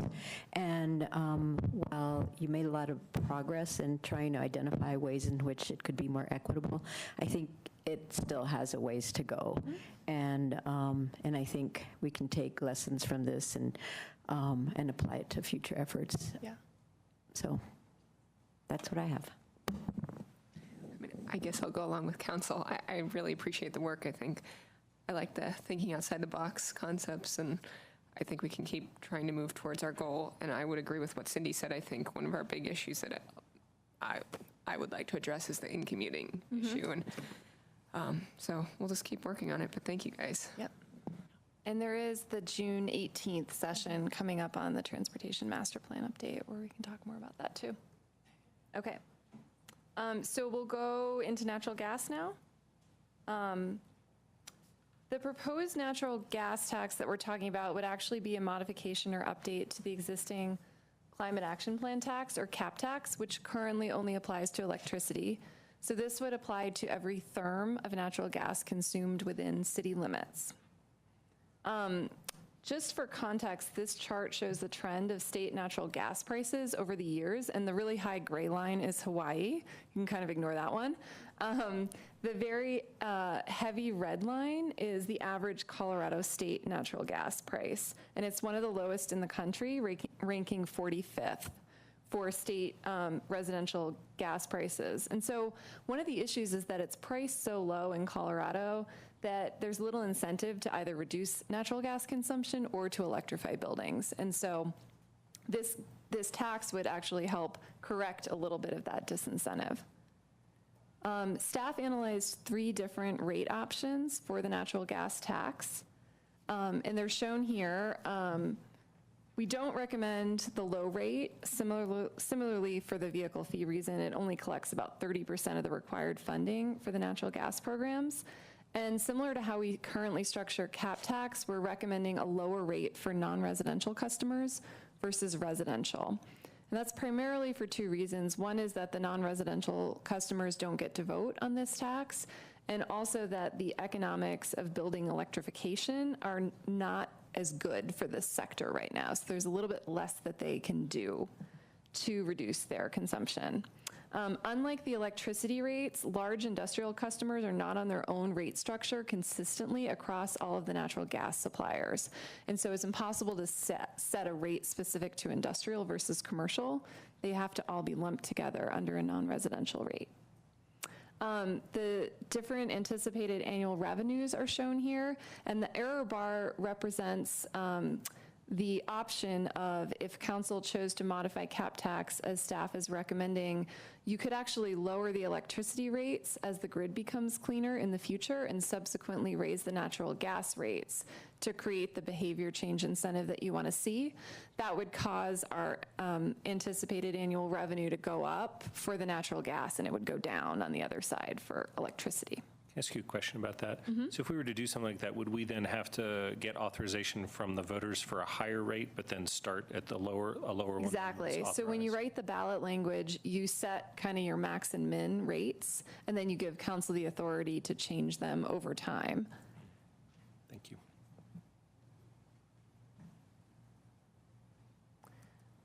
So this chart we put together is to show the example bill impacts that it would have for annual utility cost on residents and businesses. And for context, the green box on the left side, an average home pays about $250 a year in annual natural gas bill. And based on some city office buildings, an office building pays around a little less than $7,000 a year. And so between the low tax scenario and the high one, we're looking at between $16 and $65 a year for the natural gas tax for a single family home, and between $200 and $630 for a typical office building around 55,000 square feet. And then it gets really interesting with our large users, which is primarily healthcare and industrial. So we have some customers that consume between 250,000 and 1 million therms a year. And at the very high tax rate, that largest user would be paying almost $32,000 a year in this natural gas tax rate because we can't set a separate rate for industrial. So for that reason, staff was recommending implementing a rate cap where any usage over the maximum would be excluded from the tax. And based on the data that we have from our building performance ordinance, that could be between 250,000 and 600,000 therms a year. And you could base it on whether the entity was a nonprofit or not. We've talked to Xcel Energy about the feasibility of implementing this cap, and they do think it's feasible in their system, but probably on a monthly basis instead of annual, but not out of the question. And so if we want to move forward with this proposed tax, part of the implementation period would be refining this number and how that would be implemented.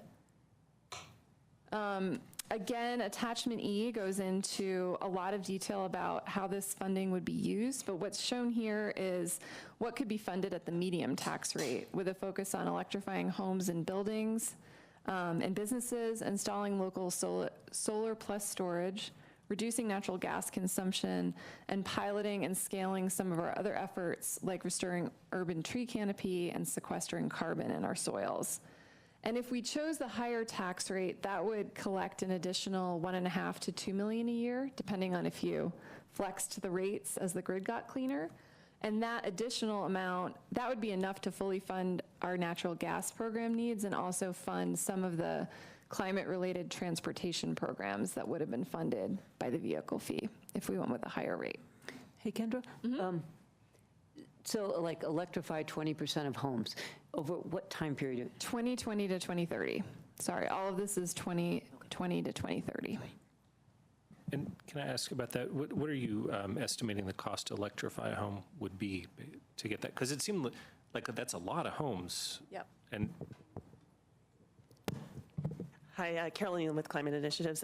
Yeah, you hit on an important point, and it kind of varies. I mean, we're doing some of the early adopter homes are not cost prohibitive. They're probably, maybe a 20% equipment premium right now. But as we start to get deeper, we start to run into the electrical infrastructure issues, and that's where a lot more of the cost is going to come in.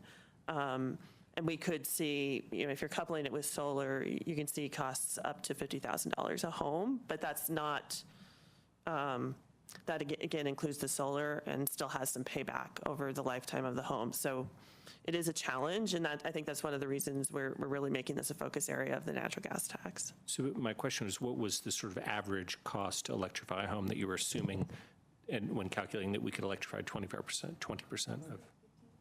Yeah, I think we were assuming 15,000 in that analysis. 15,000 per home? If you were to fully electrify a single family home. Right, and then we would incent a portion of that. I believe we were at the Lauren, do you remember, was it 10 or 15, 10%? Yes, I think it was 10%. Gotcha. Okay, so that's the points that we're only bearing a 10% of Correct. the cost. Mhm. Now the math starts to work out. Yes, yeah, thank you.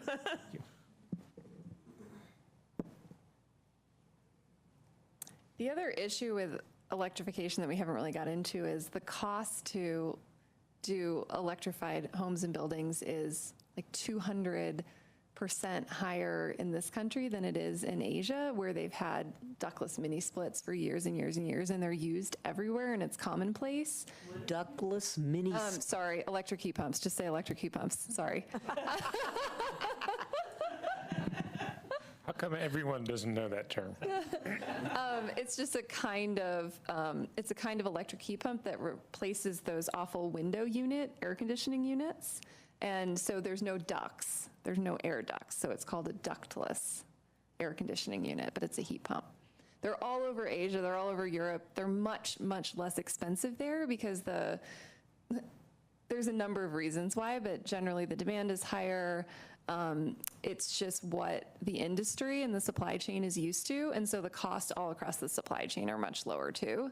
And so we're hoping that through some of the future state legislation, even that's looking at enabling incentives for electrification technologies, as well as just this wave of adoption that's starting to happen with cities, really prioritizing electrification of homes and buildings, that we're going to see that same kind of market transformation, and eventually we'll see prices on par with the rest of the world for these kind of technologies.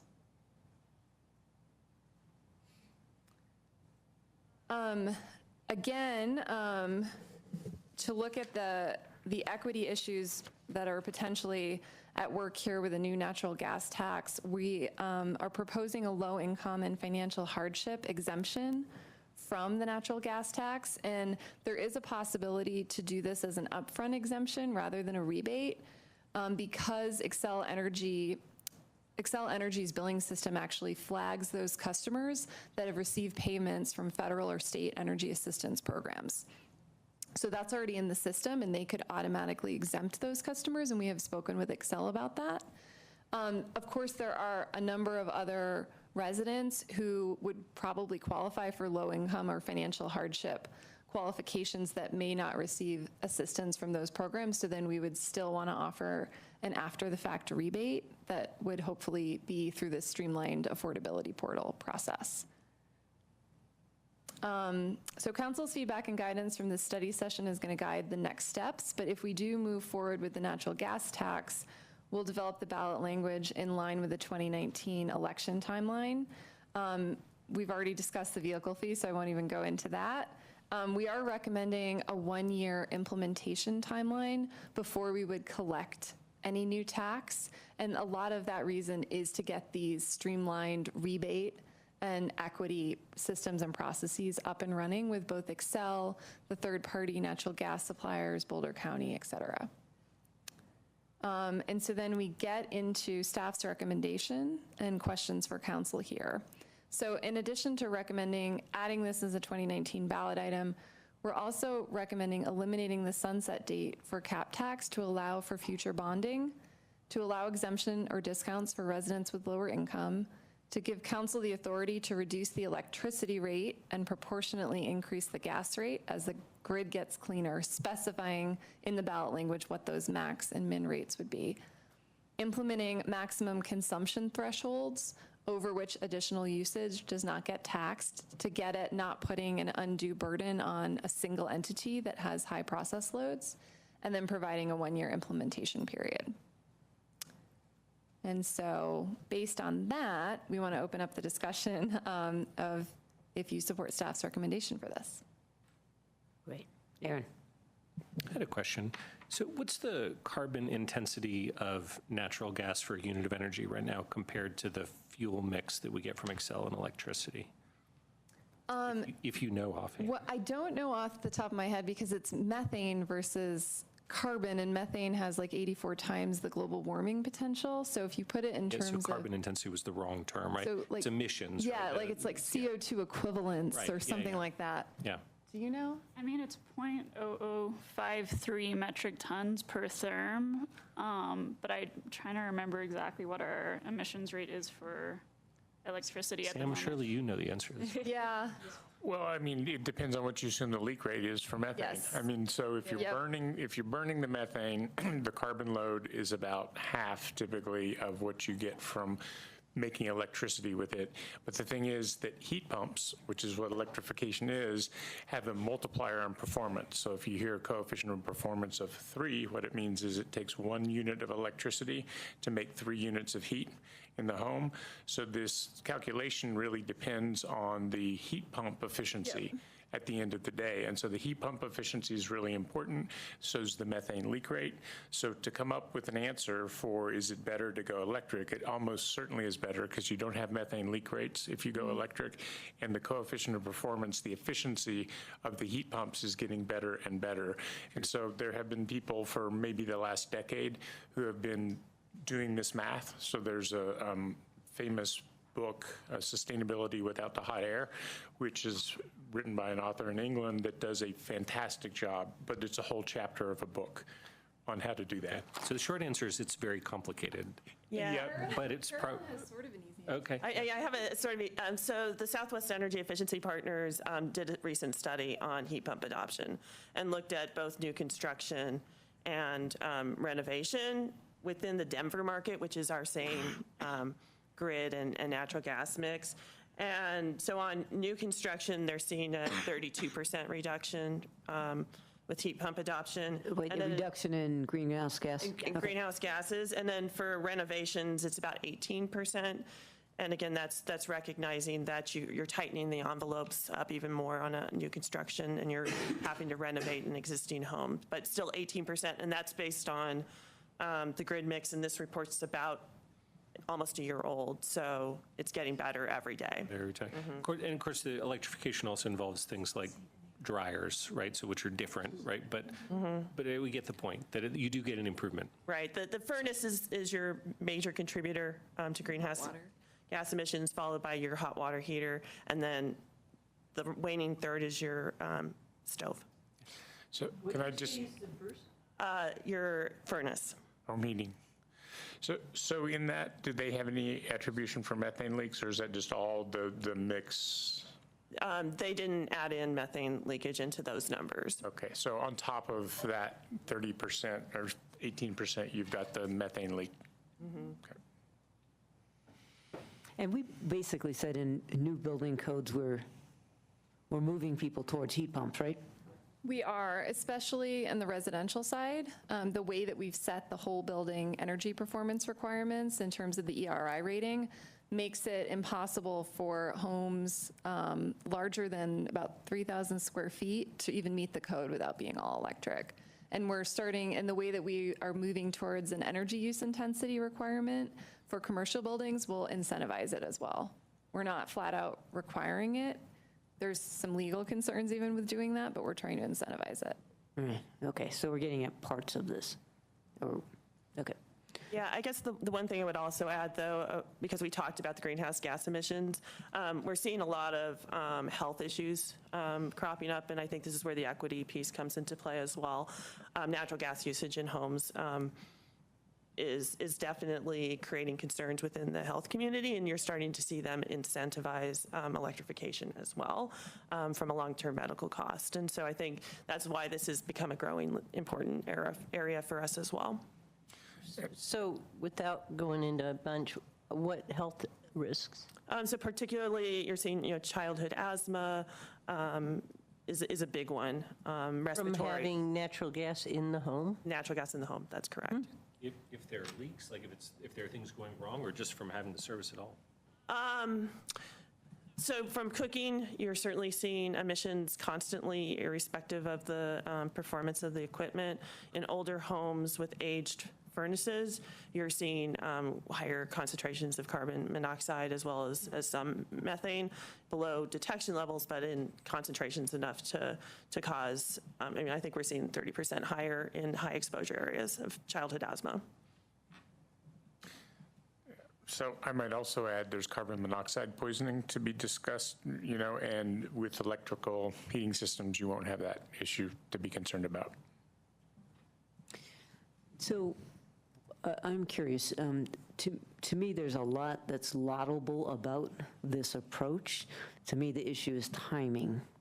And I don't know if that is a concern for others or if that's how people are approaching this, but that to me is the big crux. And I don't know if you guys have an opinion on that, but I think certainly we've been hearing from the public about timing. Yes. Timing specific to the go, no-go vote for the local electric. This year, I guess. Right. Or next. We have talked about that internally. I think as a department, we feel like this natural gas tax is necessary to meet our climate goals, whether we municipalize or not. And that based on some of the recent climate science reports that have come out, we're sort of running out of time. And so the impetus for doing it now comes from that angle. At the same time, we certainly understand that there is the danger of having too many of these stacked close together.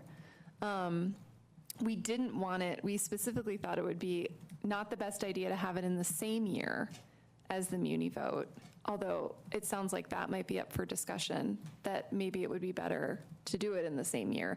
From our perspective, we thought that that would be confusing to voters. We were also hoping that by not making it a standalone separate natural gas tax, but by modifying the climate action plan tax, which is called the climate action plan tax, not the electricity tax, to just extend to cover natural gas as well, that would help reduce some of the voter confusion over the difference between the cap tax and the natural gas tax. It would just all be part of the climate action plan tax. But it is a trade-off decision for you to consider for sure. Can I ask you a question about that? Question? Oh, no, go ahead. So just with regards to that, and Tom, looking to you on how you might phrase a ballot language, like there's currently a tax on electricity. Could we have one ballot measure that extended the expiration date and added a tax on natural gas, or would you have to do that as two separate things? You could do it as one? Okay. It is not. I think you could do that as one. Okay, so you could have it kind of, shall the climate action plan tax be? An amendment to the climate action plan, Yeah. extending the time and the scope, yeah. I think that's one Interesting, subject. okay. And that is one subject? I would say it is, yeah. I mean, Okay. greater legal minds than mine might want to think about it, but We've talked about it with David Gear, and he wasn't sure if we would need a separate question just for Tabor, but we figured we could work that out. yeah. Okay, thoughts? Sam? So this memo was excellent. Both sections were really, really good and thorough, and so it gave us all the information we need to think about it.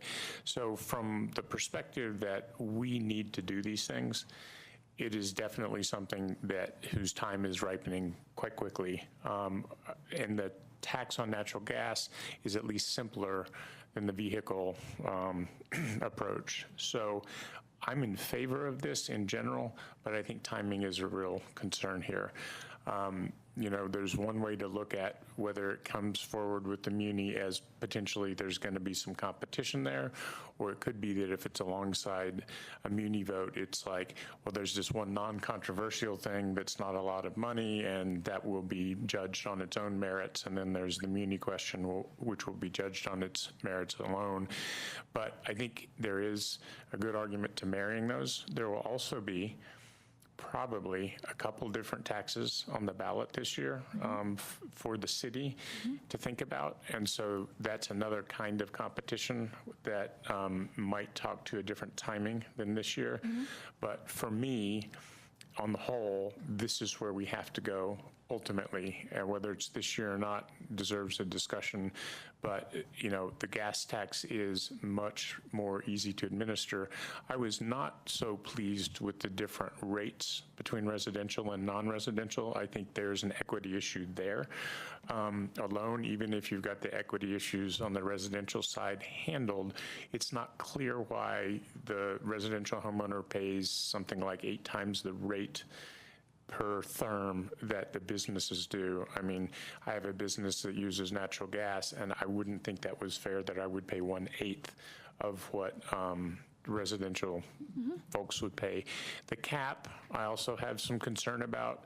I understand why it's there. You know, an example of a business that uses a lot of natural gas is coffee roasting, right? Often they use it for roasting the beans, but they also have to use it for cleaning the air before the air is emitted with afterburners. So you can have some sympathy that when you put this tax in place, maybe there is an argument for a cap on the business side because you would definitely hit some industries harder than others. But on the whole, I don't think I support it this year. I think we should have it in a year when we're bundling thoughts about energy and climate, and we can really get the voters to focus on that. So, but again, I just want to compliment both the memo, because this work can be brought back if we decide to do it in a future year. Other thoughts? Yep. I would, this is another, it's just that I think Sam stated it very well, and Suzanne, I would agree that timing is really everything here. Good job on the memos. Thank you.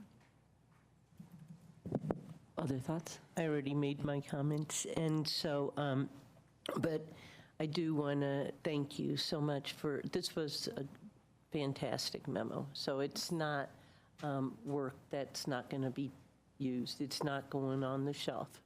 Right. And so I think it can be brought back. Yeah, and it's a timing thing. And I think when we have time, if we want to do it in the future, to dive further into the difference in the rates between the sector and the cap and how you do that, and kind of looking at the climate action plan tax more holistically too, so.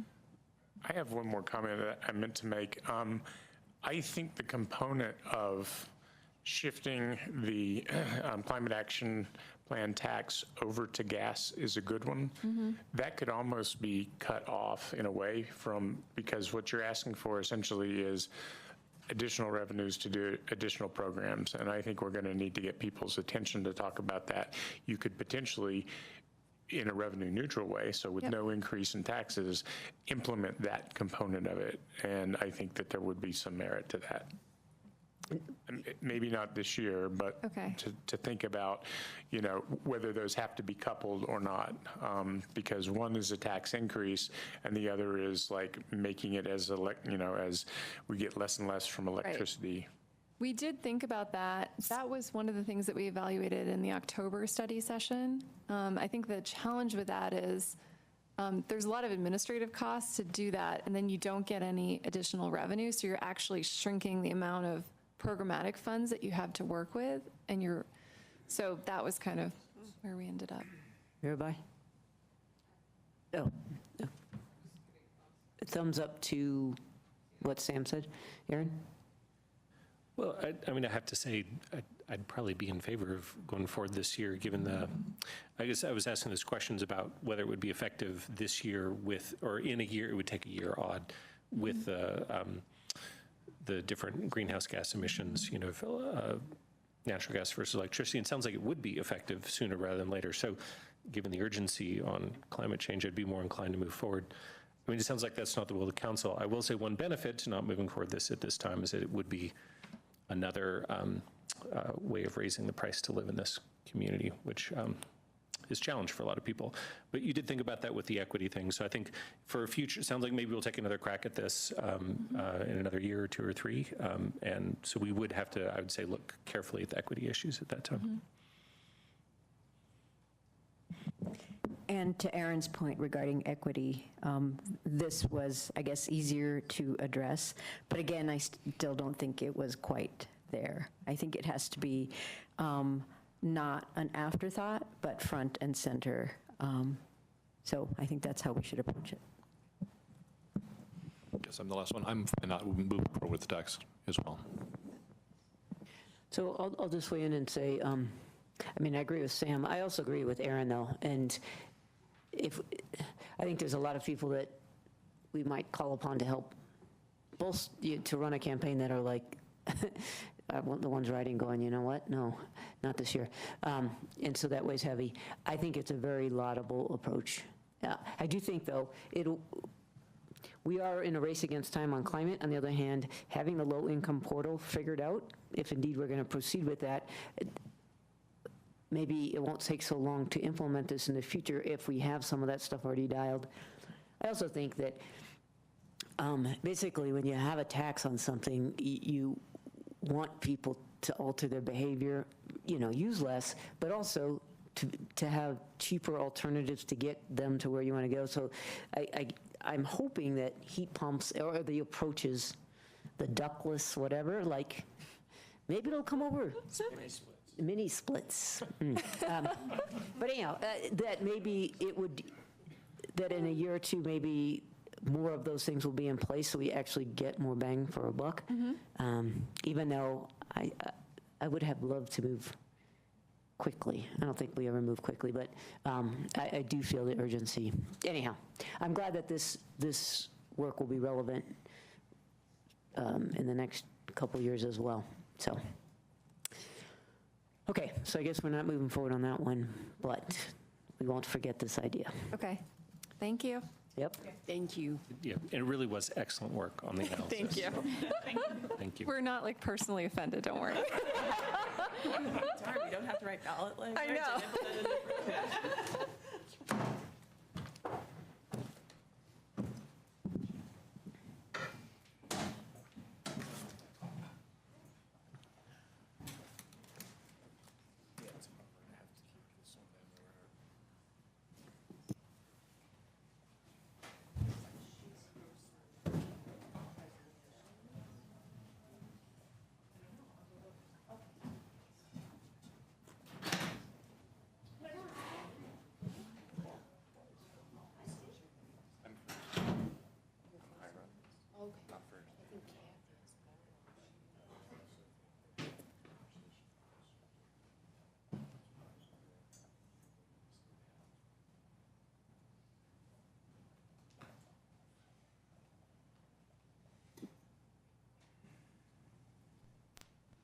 Okay.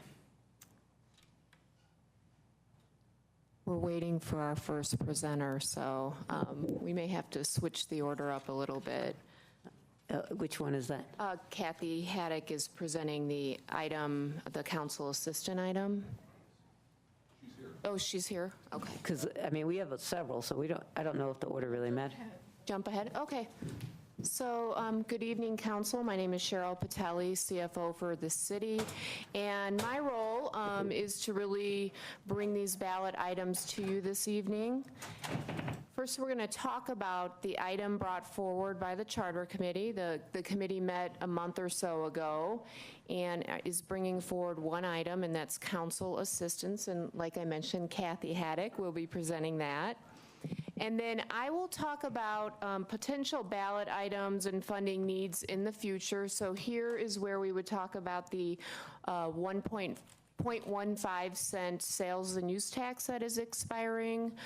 We've already discussed natural gas tax, and then other items. I know council wanted to discuss some items that weren't in the memo, including the North Boulder Art District petition to establish a business improvement district, electronic signatures, and tax on second homes. So this would be our opportunity to talk about that. And then Jay is going to discuss the middle income down payment pilot program. And finally, David Gear will be presenting the library funding part of this presentation. So with that, I'm going to turn it over to Kathy to talk about council assistance. Thank you very much. I'm Kathy Haddock with the City Attorney's Office and worked with the Charter Committee on the items that they had for recommendation. And the one that came up was assistance for council. And while this seemed like it may be a very simple idea for the city to give council members money to hire assistants and then the council members could decide what they wanted to do with them, with the overlap of tax laws and labor laws and the city charter, it didn't end up being as simple as all that. So we need some direction from council as to how you want us to go forward with this. The issues that we need to consider or that we need help from you for direction is what kind of hours are you talking about them working? What type of work is assigned? Does it have to be the same among all council members, or can everybody do what they want? What would the wages be, and where would the wage money come from? If they're city employees hired by the city, then by the charter, they have to be under the direction of the city manager. If they're working directly for council members and paid with city money, then that would have to be considered part of the salary of council members, according to the charter. So those are the issues that we're trying to balance. Then in addition to that, there had been a suggestion that potentially the assistants could speak for council members at meetings and substitute for them. I don't know if that's part of the current proposal or not, but that would bring in the KORA, the Open Records Act and Open Meetings Law. So those are other things that we need to consider. So the questions are for you. Sorry, I kind of went. Do you want me to go to the Yes, questions? Thank you. Okay. So depending on the source of the money, in order for the source of the money to be from the city, with the council members hiring their own assistants and giving them their own duties and everything, it would require a change to the charter for an increase in the council salary. If you want a change in the charter to directly supervise the assistants themselves instead of them being through the city manager, the city money could be used to pay for the assistants, but it would require a charter change. The other alternative is that without changing the charter, that council could hire assistants for council members that would be employees of the city under the city manager and within the framework for all city employees. And we'd need some direction on how you would want to make that work. So those are the big areas that we need some direction on, and I know it's very confusing, so happy to answer questions to narrow this somewhat for you. Cindy. I'm ready to speak to this. I don't think it's confusing at all. I've used Berkeley as the example several times. And if staff had looked at that, they may have saved us all some time and not made it quite so complicated. Thank you very much, however, Kathy, for the presentation. So what Berkeley does do, and this is what we need the charter change for, is to say that the city pays for the members. The members have direct control over them rather than the city manager. And in Berkeley, they vet and hire their own assistants. And there is a variable scale, I think it's from maybe $32,000 to $76,000 per council member per year that they can use or not use as they like. If they need more hours, then they take more. If they only need someone 2 hours a week, then they just pay that much. But no, they wouldn't be entitled to overtime. No, a council member would not have more assistant than one at a time. They would not represent themselves as council members. They're not. They, I don't see why they couldn't talk among themselves about public business. Everyone in the community, we hope, would do that. Should an assistant be able to work for more than one council member? I would assume that that would be up to the council members, but I would think not. Again, these are supposed to be individual persons hired by the individual council member. That's what they do, and apparently it works very well. Additionally, council members there are salaried, but this is not part of their salary. This is specific to that. And access to confidential documents, I would say no to that as well. I mean, Hey, Cindy? Yeah. You said Berkeley is salaried. They have a salary that's separate? No, is it like our salary, $200 a meeting or whatever? Or is it a real salary? It's a real salary in that range, say from 32 to 76. Okay. And those numbers are close enough, but they're not exact. So you would get a little, it's like the travel money that council members are entitled to. That if they use it, they use it. If they don't, they don't. So it's not mandatory, but it would be available because of our workload to assist council members in their specific city work. And it's easy, it's simple, it's not complicated. So I think what accomplishes what Berkeley does and what you're suggesting is bullet number 2, and I'm sorry that we don't have numbers, but that's, does council want to change in the charter to directly supervise the assistants themselves? Exactly. Instead of the city manager. So I believe that's the model you're suggesting. Yes. Okay. Depending on how difficult that is to accomplish within the city of Boulder, or Boulder's charter, or employee Well, laws, whatever. once we're changing the charter, we can look at whether or not they have to be in the city system. I am not an employment law attorney or a tax attorney, so I can't directly answer that question right now, whether there is a way that we can structure it by a charter change so that they don't have to fit into the current city structure. But if that's your direction, that's what we'll investigate. And that would be, from my perspective, that would be great. And I would ask that, this is where perfectly a good example of where an assistant would be helpful. If I had one, I would have them go suss all of this out, but I don't. So I'm looking at it in your department to check that out. Talk to the people in Berkeley, see what they do. There are other communities that do it as well. Oh, and what you're describing is exactly what bullet 2 is. So that's right. I think we've got it. The idea, we just need direction from council if that's the direction you want to go. Thank you. Hey, just, can you give us a status on, you know, there was a proposal to try out having one assistant for everybody. Where are we in that process? So we have received 70 applications for that, and we've narrowed it down to 10 semifinalists. We're going to narrow it down further through some video interviews, and then council will be given the opportunity to look at 1 or 2 or 3 final finalists for you to give us your views about which of the final candidates would be appropriate. And so we're hoping to have someone on by July 1st. Great. So, thoughts? Yeah, I guess more of a question. I don't know if I should direct this to Cindy, because Cindy just kind of outlined what her vision was. So in light of what Jane just said, I guess I'm trying to understand what problem we're trying to solve here. Would it worthwhile trying out the assistant that Jane is hiring for those council members who want to use this assistant, or is there a problem with that we're trying to fix with this charter amendment? I would, from my perspective, again, I would think that this person is going to be shared. This person will be, so there are things that different council members pursue that they may just go off on their own, tangent on, that would be appropriate to city policy.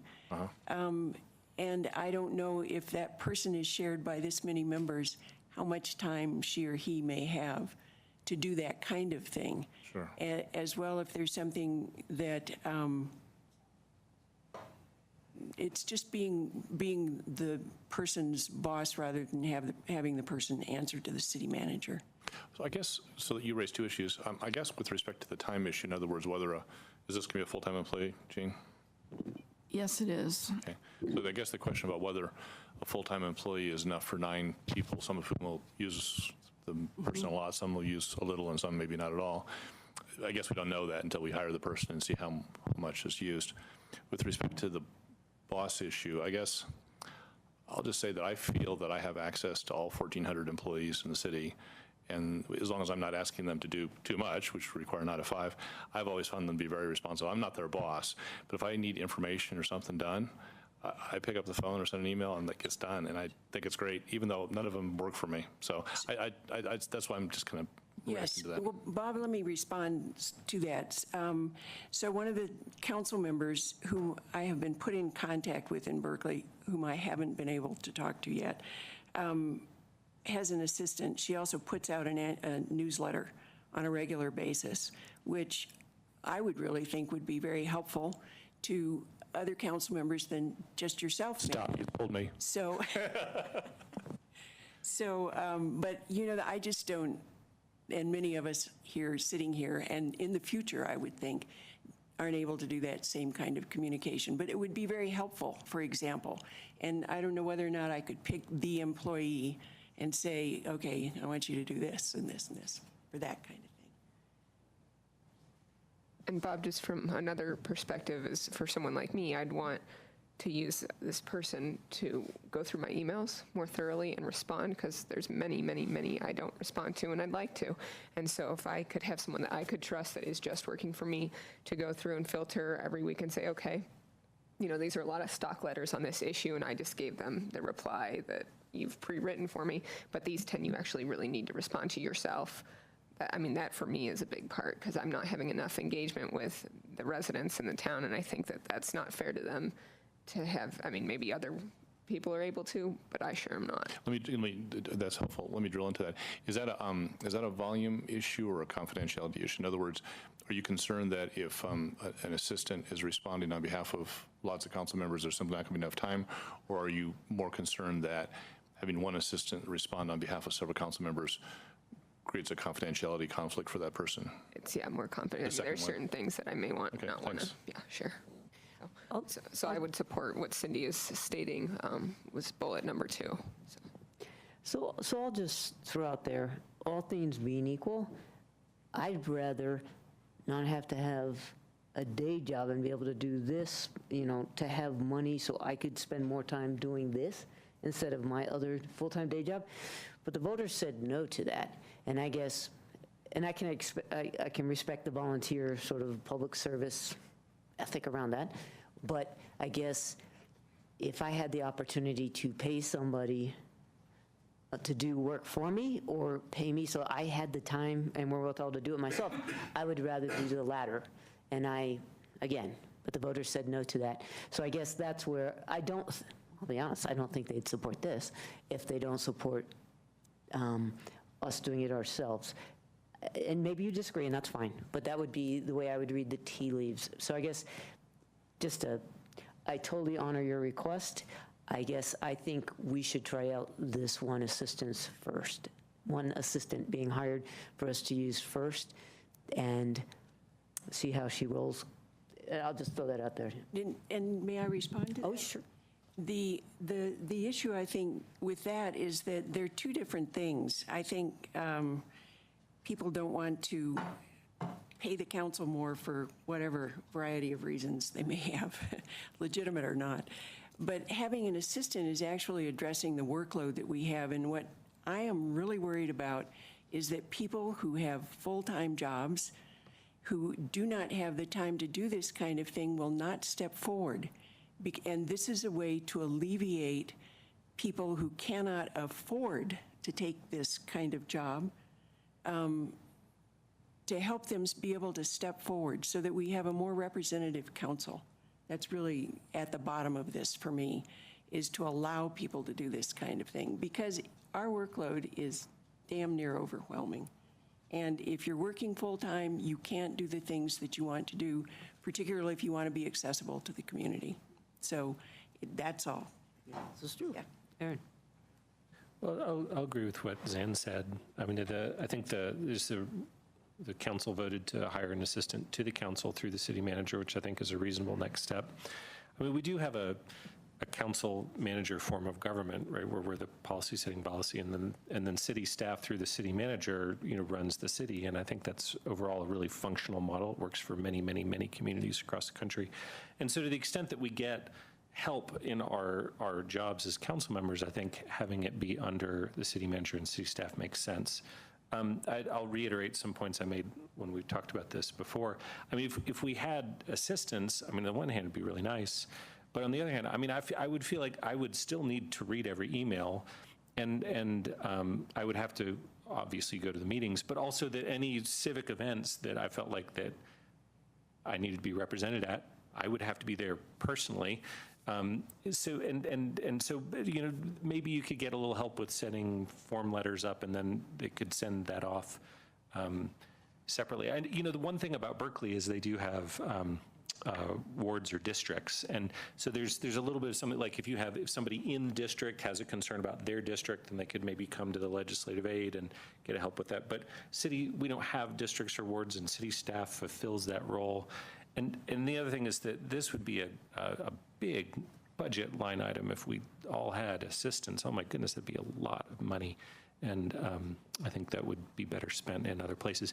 I would agree. And in terms of if the voters were willing to grant a larger salary to the council members themselves, I think it would potentially really help people serve. But I feel like your workload might only go down 10% if you had an aide. You'd still have to do so much of it yourself.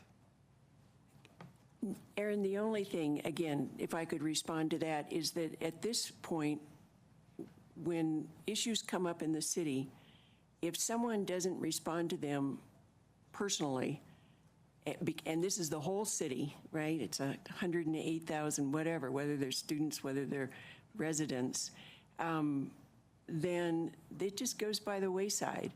I've been interfacing with a woman who lives in South Boulder who has a solar mounting array shining in. I don't know if anyone else has been dealing with her. So what happens to these people? They get lost, they have real issues, and I've talked back and forth, Jane and I have been trying to get this resolved, but it will take a code change. And, you know, if someone doesn't see that, they don't see it and pick it up, and it's a very small thing.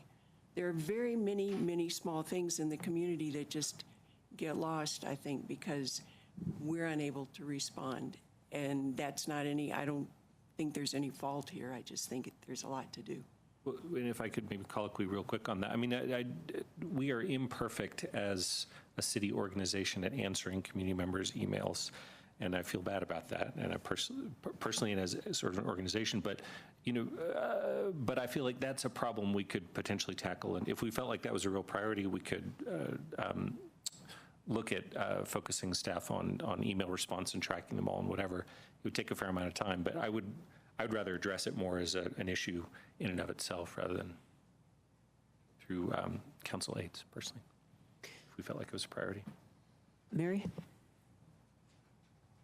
So I'm going to agree with Suzanne and with Aaron. I think that for me, it seems like it would create more work to have an assistant, because but I also think that a better use of that money would be to, like Suzanne said, I mean, to give you the time to do the work instead of explain it to somebody else to do it for you. It just doesn't seem like a time savings to me. I did look up the salaries that Berkeley council members are paid are currently $29,520 for council members, and the mayor gets $46,764. This is in Berkeley? Yeah, okay. So, you know, something along the lines of that kind of income would probably give people the ability to reduce their work hours, to dedicate more time. So if you look at like 25,000, a quarter times 4, that's $100,000 a year for salary, right? So if you get 25,000, you could theoretically reduce your workload, your salaried workload by 10 hours and dedicate 10 hours more. So it really comes down to, if you're going to serve on council, it's going to be service and sacrifice. And that's really what it comes down to. I don't think you can do the kind of service that is required to do on council without some sort of sacrifice. I mean, it really comes down to that. Maybe it's my Catholic upbringing, I don't know. But really, that's what it comes down to. And to me, it would just seems like it would create more work. Other thoughts? Well, I think this has been a very helpful discussion, because I think I learned a lot tonight from Mirabai and Cindy about your views on this, so that was really, really good. I guess I kind of agree with Mary and Zan and Aaron. And you're still and I'm Catholic also. But that has nothing to do with it.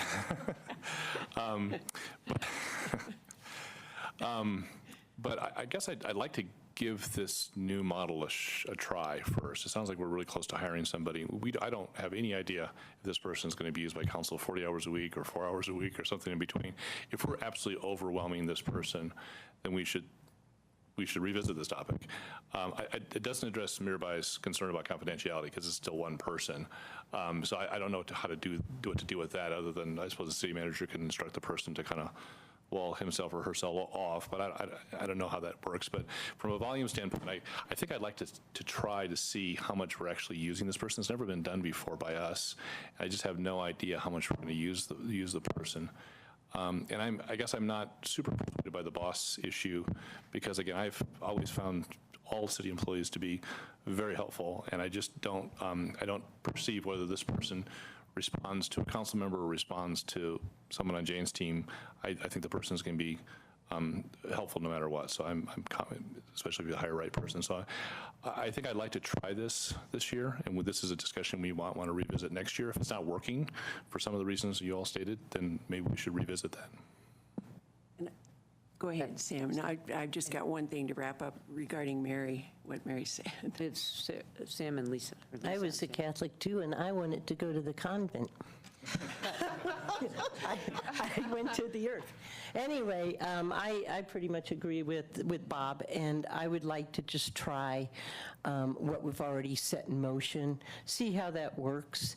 And I mean, we do get contacted. I just got called by somebody today who wants me to deal with an issue next door, and it involves light. You know, nighttime light, dark skies. It involves ADU. It involves the size of the ADU. It involves, is it an affordable ADU or not? And so it's multiple issues. And I think somebody who doesn't have the breadth of what the council does would have a very hard time asking that or answering some of those questions immediately.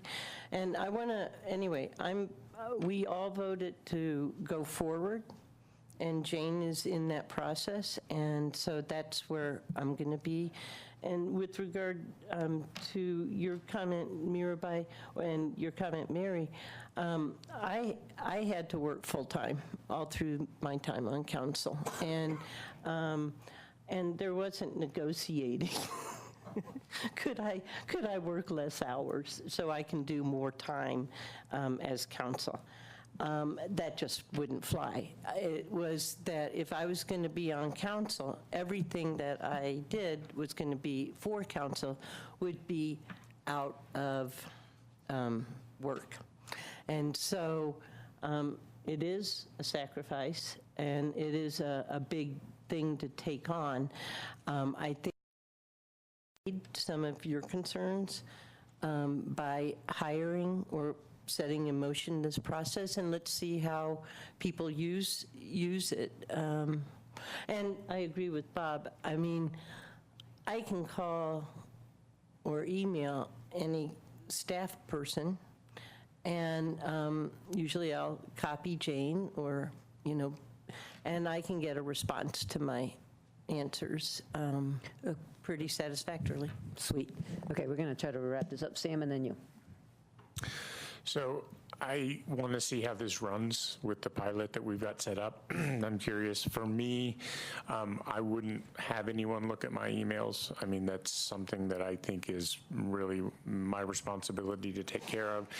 I would further be concerned if we had folks who are reading our emails, what they're going to do with the confidential memos. I mean, that's something that I think is extremely concerning. It would be very easy to accidentally open one and tempting not to close it.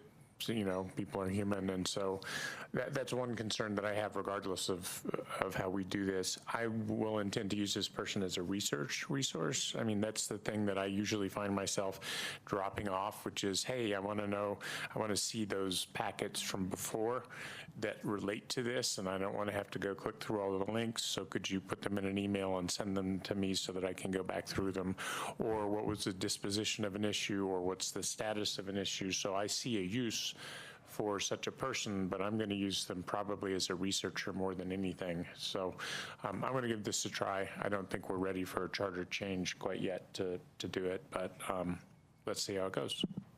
So my last just comment is that one of the interesting things about the Berkeley Council is that one of the persons who was an assistant ran for council and is now on now.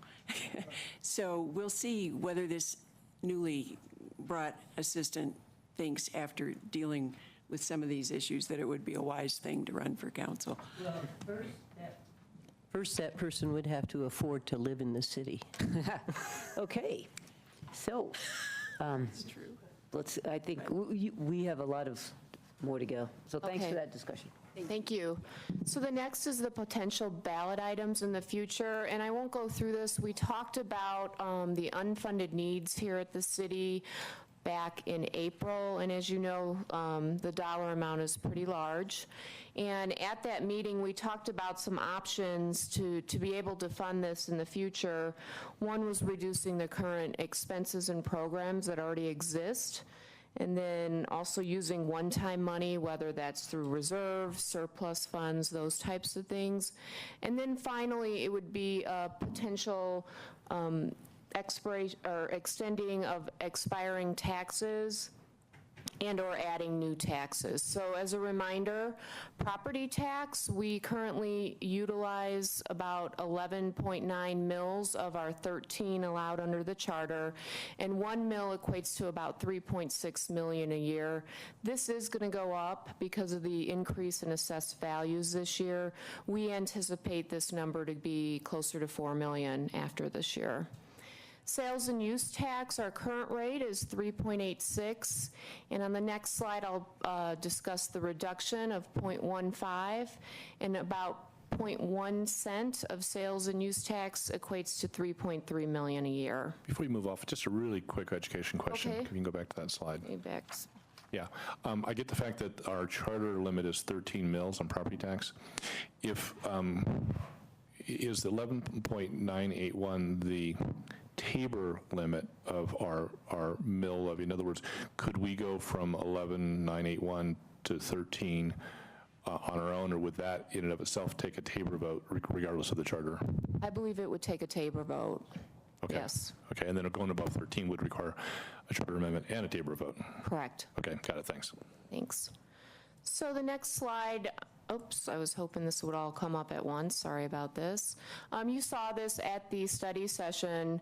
In 2020, we talked about the expiration of the transportation tax, but because OSMP is essentially transferring 0.15 to transportation, the net effect for transportation is 0, and the net effect for OSMP is the negative 0.15 cents. So that's the expiring tax in 2020. The next to expire would be our community culture and safety tax. Bless you. Although that one has been done in 3-year chunks, right? Yeah. Project. 4-year this time. 4-year, this one. So here's some potential items that we can talk about tonight. The first is that expiring 0.15 cent for OSMP, or it can be used for other purposes if you would choose to do that.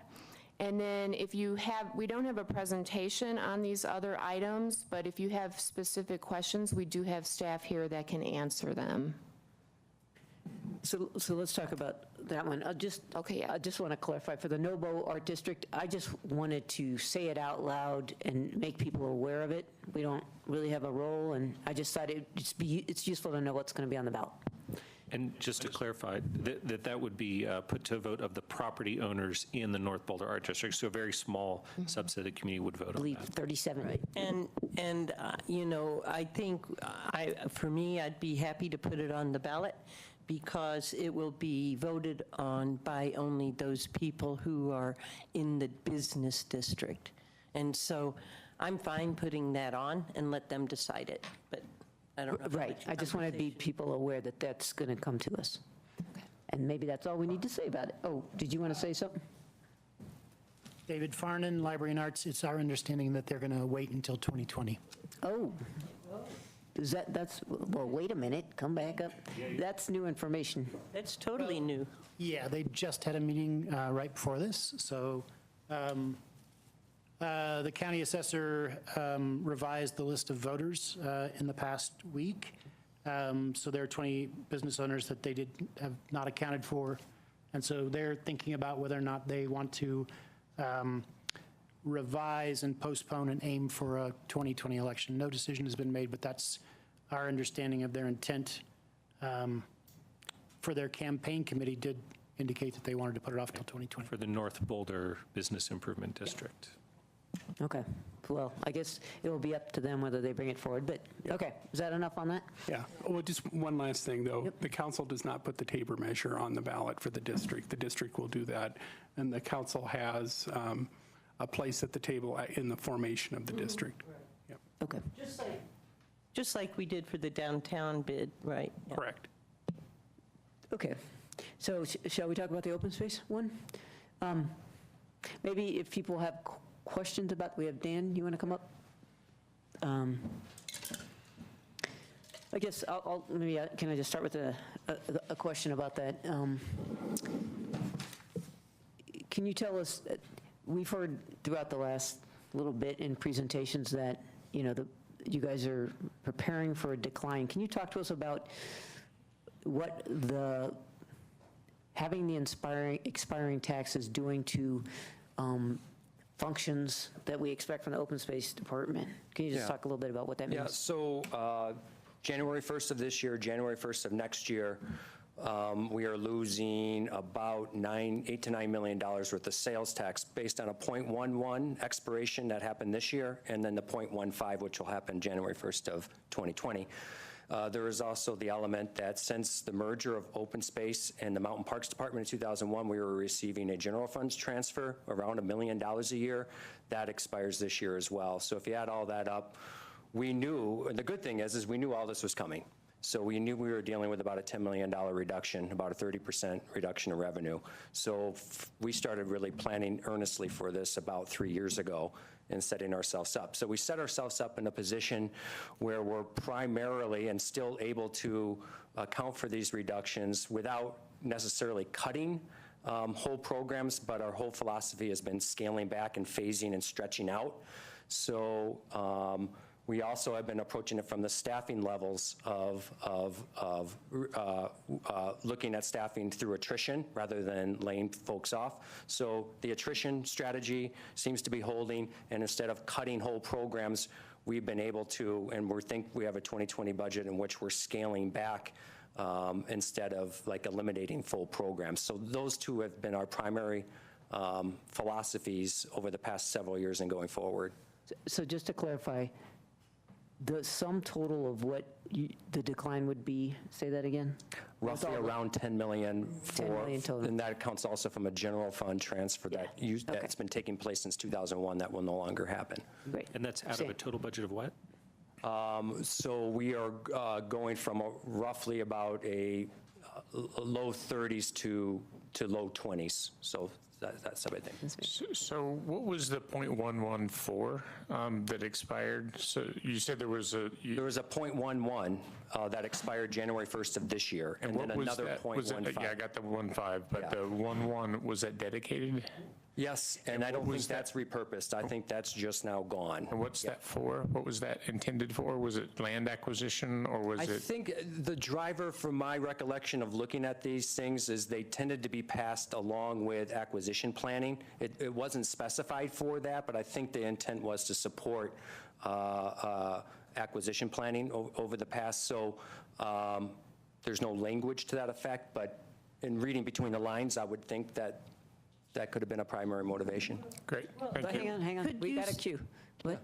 Well, I was just going to colloquy on Sam's question, and that is, can you tell us what year the 2018 tax, the 0.11, went into effect, was voted for, and then there was a later tax, which is the 2019 tax that's going to expire, that is the 0.15. I just don't remember when those were put on the ballot, and they were put on at different times and had different lengths. So I just would like to get... Yeah, and unfortunately, you got me.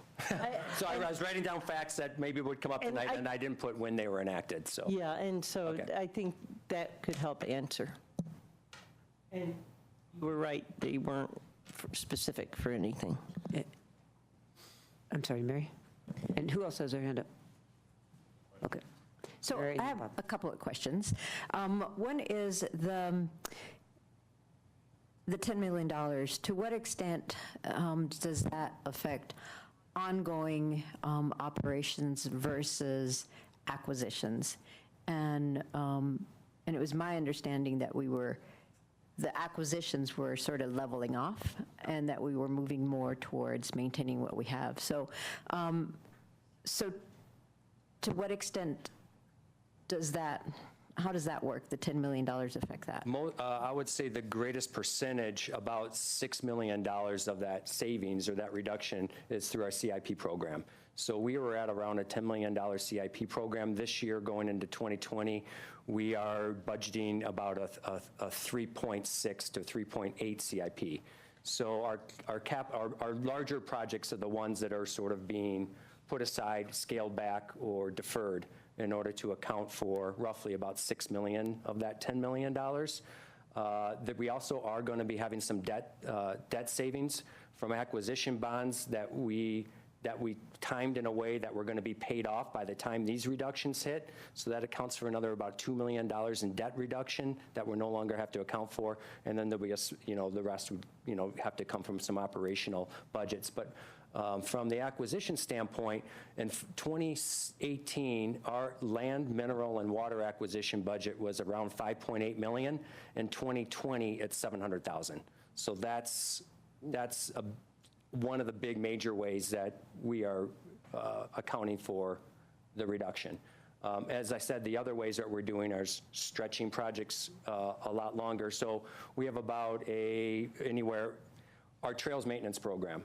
We have done an assessment throughout our whole system of trails that are either need moderate or substantial repair and some replace. We have an estimate of anywhere from $30 to $40 million with that. So instead of being able to aggressively attack it, we do what we can every year to sort of try to bring our trail segments into sort of routine maintenance. So there's an example of a program that we're able to just stretch along rather than saying, oh, we're not going to do any of that.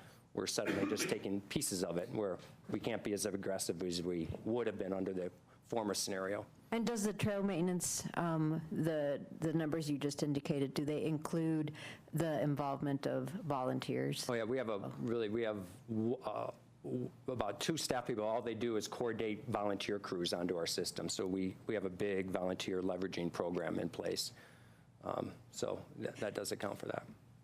And my other question was, you mentioned that you were avoiding layoffs by doing the staff reductions through attrition. So I was curious to know how much staff is in OSMP and what kind of attrition you expect to see. Well, attrition's sort of hard to predict. You just kind of take your best guess, right? The targets for reductions in order to avoid layoffs. Yeah, so we have about 115 full-time staff. Of course, when all the seasonals come in, we have lots of crews that come in for seasonal positions to work. We double the amount of capacity during the summer and the work months as far as our trail system. But in terms of our full FTEs, if, for instance, we don't hit those sort of guesstimates on when the attritions may take place over a span of years, the next place that we probably would be looking at is having fewer crews out on our system. So fewer trail crews, fewer restoration crews, and looking towards temporary and seasonals. And then if we need to go further than that, then we would start to look at our full-time FTEs. The reason we're trying to not touch the full-time FTEs at this point is because that's where a lot of the core services take place. A lot of sort of those central things, like again, if we wanted to say, okay, well, let's eliminate one of our trail crews, that's a crew of 4, and that would be a way for us to do some reductions again without touching our full-time staff that year-round provide services for the community. But that's sort of the overall philosophy we're going with. But like I said, so far the plan for looking at attrition and everything is holding. So we're going into 2020, we feel like in a reasonable position of what we started planning for back in 2017. Okay. Oh, are you done? Yes, I'm done. Got Bob, then City, then Lisa. Yeah, thanks, that's helpful. Dan, you mentioned that with these reductions, you would have less money for acquisitions. Is there a fund balance right now for acquisitions? In other words, do you have dedicated funds that are kind of set aside opportunistically for acquisitions? Yes, so another much is that? strategy we would put in place in 2017 is to, obviously look at very only high priority acquisitions and to fund it at that CIP level, even though we may not use that in a given year. So we've been able to carry over some funds in order to, and right now we have about $9 million in carryover, which will allow us to hit that 700 while continuing negotiations that we've been sort of ongoing for about 2 or 3 years and a couple of high priorities. It would still allow us to take advantage of those couples of ongoing negotiations of high priority acquisitions that we've identified several years ago. Under those scenarios, if those 1 or 2 acquisitions happen, then we will be fully dependent on our annual CIP allocation going forward. And to give you an example, $700,000, it doesn't give you much. But fortunately, we are a little buffered with having some carryover in that acquisition CIP for 2020. That's the $9 million you referred to. Great, thanks. So mine also had to do with the acquisitions. How much of the acquisition planning program has been fulfilled in these 50 years plus? So we about every decade, we sort of take a fresh look at what we view as potential puzzle pieces, priority pieces that remain. Our estimate in front of this, going through this master planning process, we want to take a fresh look at maps and where there's in holdings, where there's stretches of, for instance, Boulder Creek that are still missing from our management restoration pieces and some large habitat blocks. And we are estimating anywhere from about 7,000 to 9,000 acres would remain of lands that would be of high interest for us to look at. I'm not saying that those would all be that we would, once you take a look at the details of each individual, that they would all rise to that priority level, but at taking a broad system-wide look, so that would mean that, let's just do simple math, if we feel like, if we've got around 50,000 acres in our system now, and we're looking at, a little under 10, then, we're well over 80, 85% complete. Yes. And that was sort of my question. And whether or not the others are, in terms of funding and what you need to fill in, how, because I know in the early times of the open space system, there were the acquisitions were spelled out, not necessarily too loudly, so that there wouldn't be too much competition from the public. But, and that's what I wondered, how many of those have been pretty much fulfilled? And you say about 85%. Yeah. Yeah. Thank you. Did you have a number figure for that? 7,000 to 9,000 acres? The clarification of what that is, did you say? I didn't hear. If you were going to guess how much it would cost. Well, we have a current acquisition plan that ran from 2013, expires this year, 2019. Our per acre cost of the acquisitions over the last 6 years has been about $23,000 an acre. I would caveat asterisk that by saying that a few of our larger acquisitions over the 6 years has been acquiring lands that were encumbered by conservation easements. So those are lands that we protected. Perhaps they still allowed some building sites, but a lot of the acquisition potential, or a lot of development potential, was already removed from a CE. And we then acquired the underlying fee. That of course, would bring down the per acre value. So one way that we like to describe an acquisition, about a 35-acre site that has a development potential is around $2.5 million per se of raw land. But every acquisition is different. The larger the piece, the lower the per acre value. But over the last 6 years, it's been about $23,000 an acre is what it averaged out to be. Great. Lisa and then Aaron. So thank you for staying. Every year we get more visitors coming into our system, visiting. Can you give me some kind of a number about what that increase is? Well, our latest count was about $6.2 million visits, which is more than Rocky Mountain National Park, for example. More than Yellowstone. A pretty significant increase. I would say that Boulder was not alone in that. If you look at the other Front Range open space systems, they saw a pretty similar increase. It's quite the talk from when we get together as open space departments to talk about visitation. It's on everybody's mind. One of our primary strategies that we see over the next 10 years is just being able to increase our presence out in the system as a way. Through rangers and education staff. What we tend to find and what our inclination is that it doesn't necessarily have to be the ranger. It could be education staff, it could be volunteers. But I think just having a presence on the system would increase compliance, it would decrease conflict. And so one of our strategies we're looking at is how can we have more boots on the ground, more presence at our major trailheads, welcoming people, that sort of thing. That's where, for instance, if we had added capacity, that's one example of having a little bit more boots on the ground in order to address visitation and high use is one of those areas. And currently, are you putting more boots on the ground, or you don't have the funds to do that, right? Well, from a ranger perspective, our staffing is pretty set. We certainly are going to be looking at strategies of how to utilize volunteers, how the education staff and the ranger staff could come together to come up with some solutions and some variety. From a ranger standpoint and an education staff, it's really not about increasing FTEs. Right.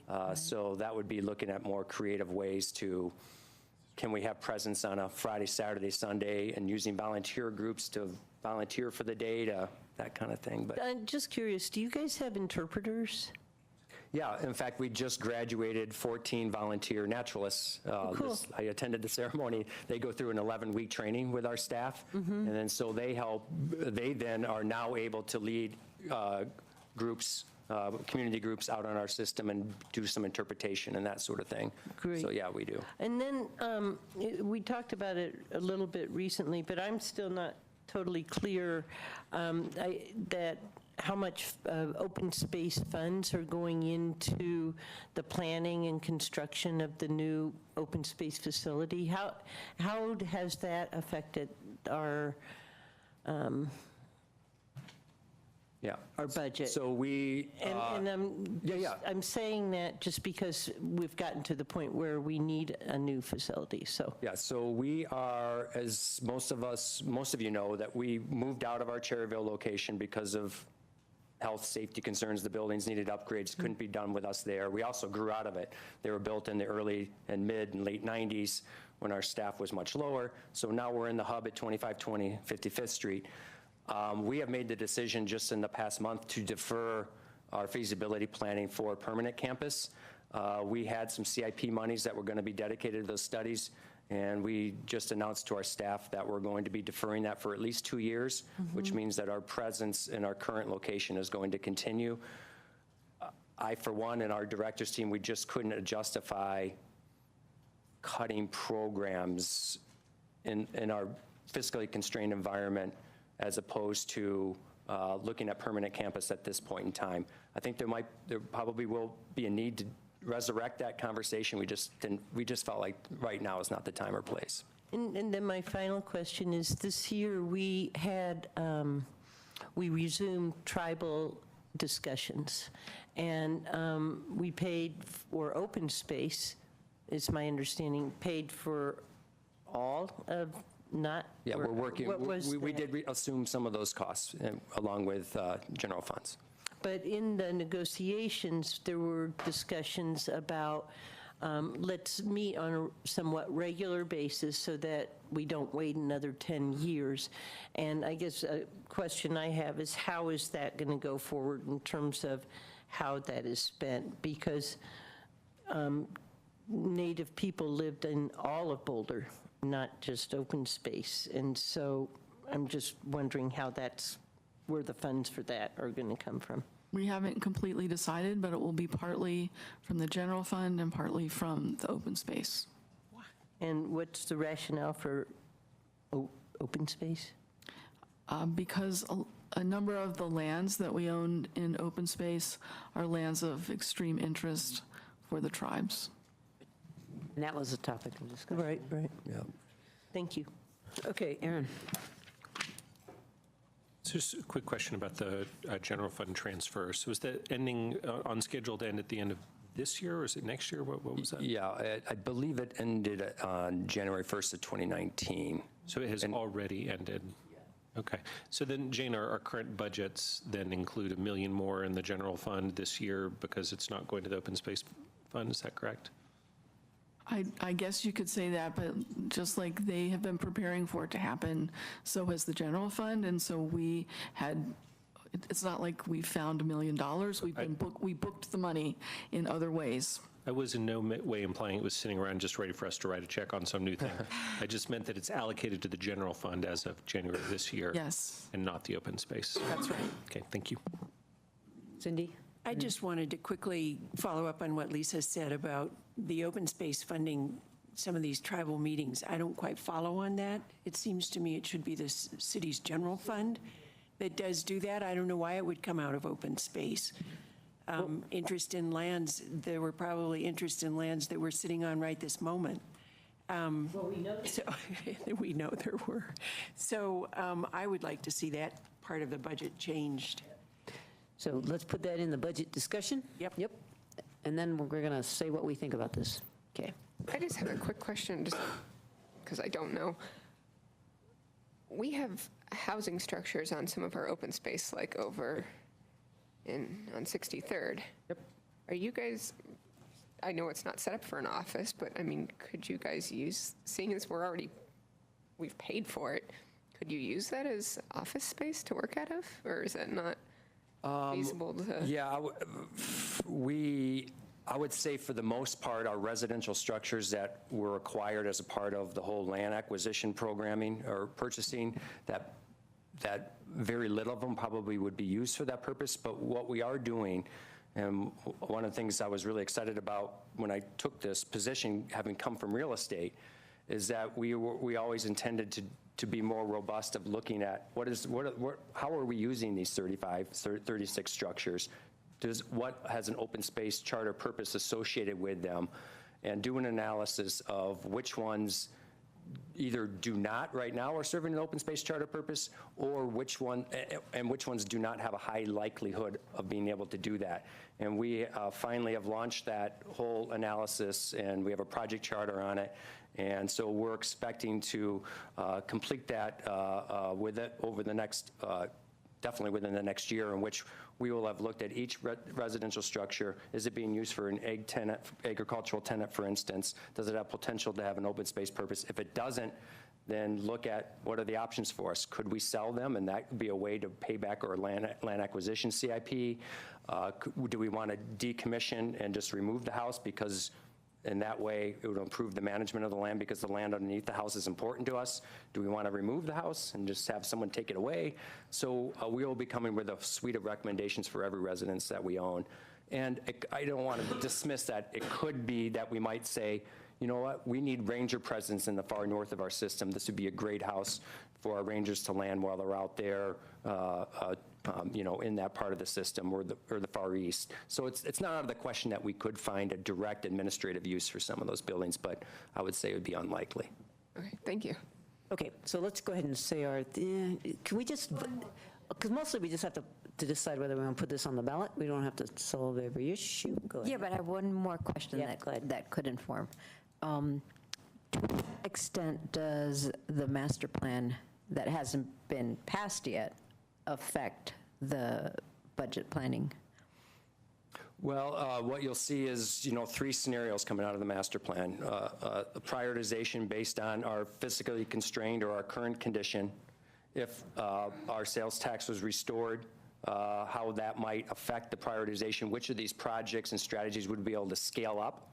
And then, of course, a third scenario, that if we had our sales tax restored, plus we were able to do some other innovative things, like look at our residential structures, look at more getting the grants coordinator and being much more aggressive on grants, that would be a third funding scenario. And along with each of those scenarios, we would be looking at where we would scale up on our high priority lifts that we would like to do. For instance, how much more restoration could we accomplish on our system?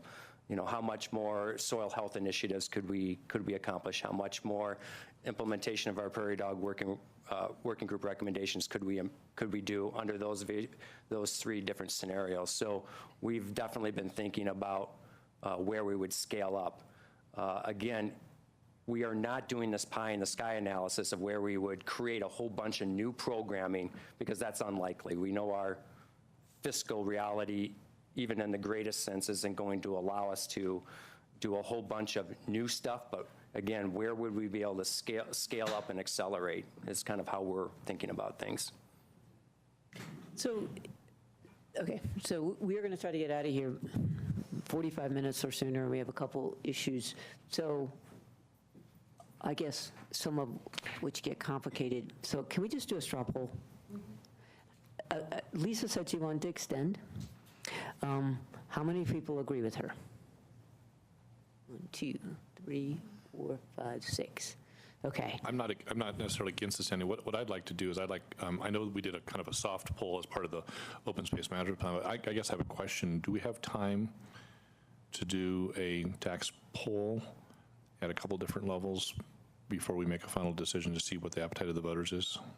As opposed, say more about why you think you need more data than 97%. Well, I'm not sure. I think that was a general question, which is, would you support? I don't think it tested at certain levels. In other words, but I think it, sorry, I didn't mean to interrupt. Yeah. We asked her what the question was, and I thought it was to extend. That was the question. So it was very specific to the 0.15. Are you saying you want to test increasing? Well, okay, that was unclear to me. So did the question ask, would you extend the 0.15 and then cash it out as what it costs for the average person and so on and so forth? I just didn't, I hadn't seen the poll question specifically, so I'm not sure how precise it I don't have was. my packet with me anymore from earlier tonight. Okay. But I think the question was pretty specific about the tax. Okay. Who sent us the poll results? We'll look it up. Probably Darren Wagner. I got it. The language was, in 2018, a Boulder sales tax that supported OSMP expired. In 2019, another will expire. Together, these changes represent a 30% reduction in the proportion of city sales tax dedicated to OSMP. How much would you support or oppose a tax measure to restore part or all of this funding for OSMP? So I guess that's my point is we may get the same result if we ask the question. Typically when we go out on a tax measure and poll, we ask the poll and we translate that into into dollars and cents. This would cost you, the average taxpayer, if it's sales tax, $50 or $100, or if you're a homeowner, this would cost you $300 or whatever. We usually ask people that because I think, but what the concern I have is that if we rely on just the generic question, we cut the tax, how about we restore it, people don't know what that means. And I guess I would ask the question, do we have time to do what I call the typical polling, where we go out and ask a tax measure poll? I think they can be done relatively quickly, usually in a matter of a few weeks or maybe a couple of months before we make the final decision. So I guess I guess Jane can ask my first question, which is, do we have the time? And if Jane says yes, I guess the question is, would you all entertain the possibility of doing a poll, just so we know, eyes wide open, what we're getting into? We have to adopt the ballot measure by the end of August. We have time between now and then to do that. We might not be able to adopt it at the beginning of August. We might be having to wait until the last day, but we have time. What would you all think about polling just to test the appetite? How much will that be, Jane? Like 15,000? Yeah, 15 to 20, and will come out of the open space fund. Well, and I'm sorry, when you were talking, to me, it's only worth it. I mean, I think we have a pretty good sense is if we want to increase it, because then you need to know the appetite for how much. But if it's without raising taxes, do you want to extend? I think that's pretty straightforward. And with 97%, Sure, that's true. Did I not get that right? Well, 93. it wouldn't be without raising taxes because it's already expired. So the Well, no, portion it'd that be the expired, 0.15. the 0.15 only, yeah, that would be without. The 0.15 is being repurposed. The 0.11 expired, the 0.15 is repurposed. Yeah, so Actually, can I correct on the .11? It actually was transferred to the general fund. that was transferred too, portion of okay. it, so it was not, it did not go away. So we could just reallocate. Well, I think, okay, that's a little different than, okay. Aaron. So they Just- I'm sorry. Well, it just that, I mean, my understanding, and Tom, correct me if I'm wrong, that since this .15 is being repurposed to transportation, we would have to say it was a tax increase. that's Would what be I a tax, yeah. Well, because in fact, it would be a tax increase, but Yeah, I was mistaken. I thought it was ending. so. Yeah, but the fact is that I think if it's within the measure or the question, that we would increase it 0.15, and then you would know what it was, or it would increase 0.26, because that's what's been taken from it. And I don't know if you want to re-ask the question, if you think that people who answered, the 93% who answered in the affirmative, didn't know that that would be a tax increase? Yeah, that's really what it is, Lisa. It may come out 93%, which is great. Then we've got an answer here. I just typically when we go in for a tax, and we're going to talk about this in the library one in a second, we go in for a tax. I guess it would be technically an increase. We put dollars in front of people just so they know what it's really about. Right. And it is entirely possible the 93. I don't know what this comes out to, but 93% of the people say yeah, in which case this is a no-brainer. But I think it's just a data point, and the question to you guys is: are you comfortable relying on the 93%?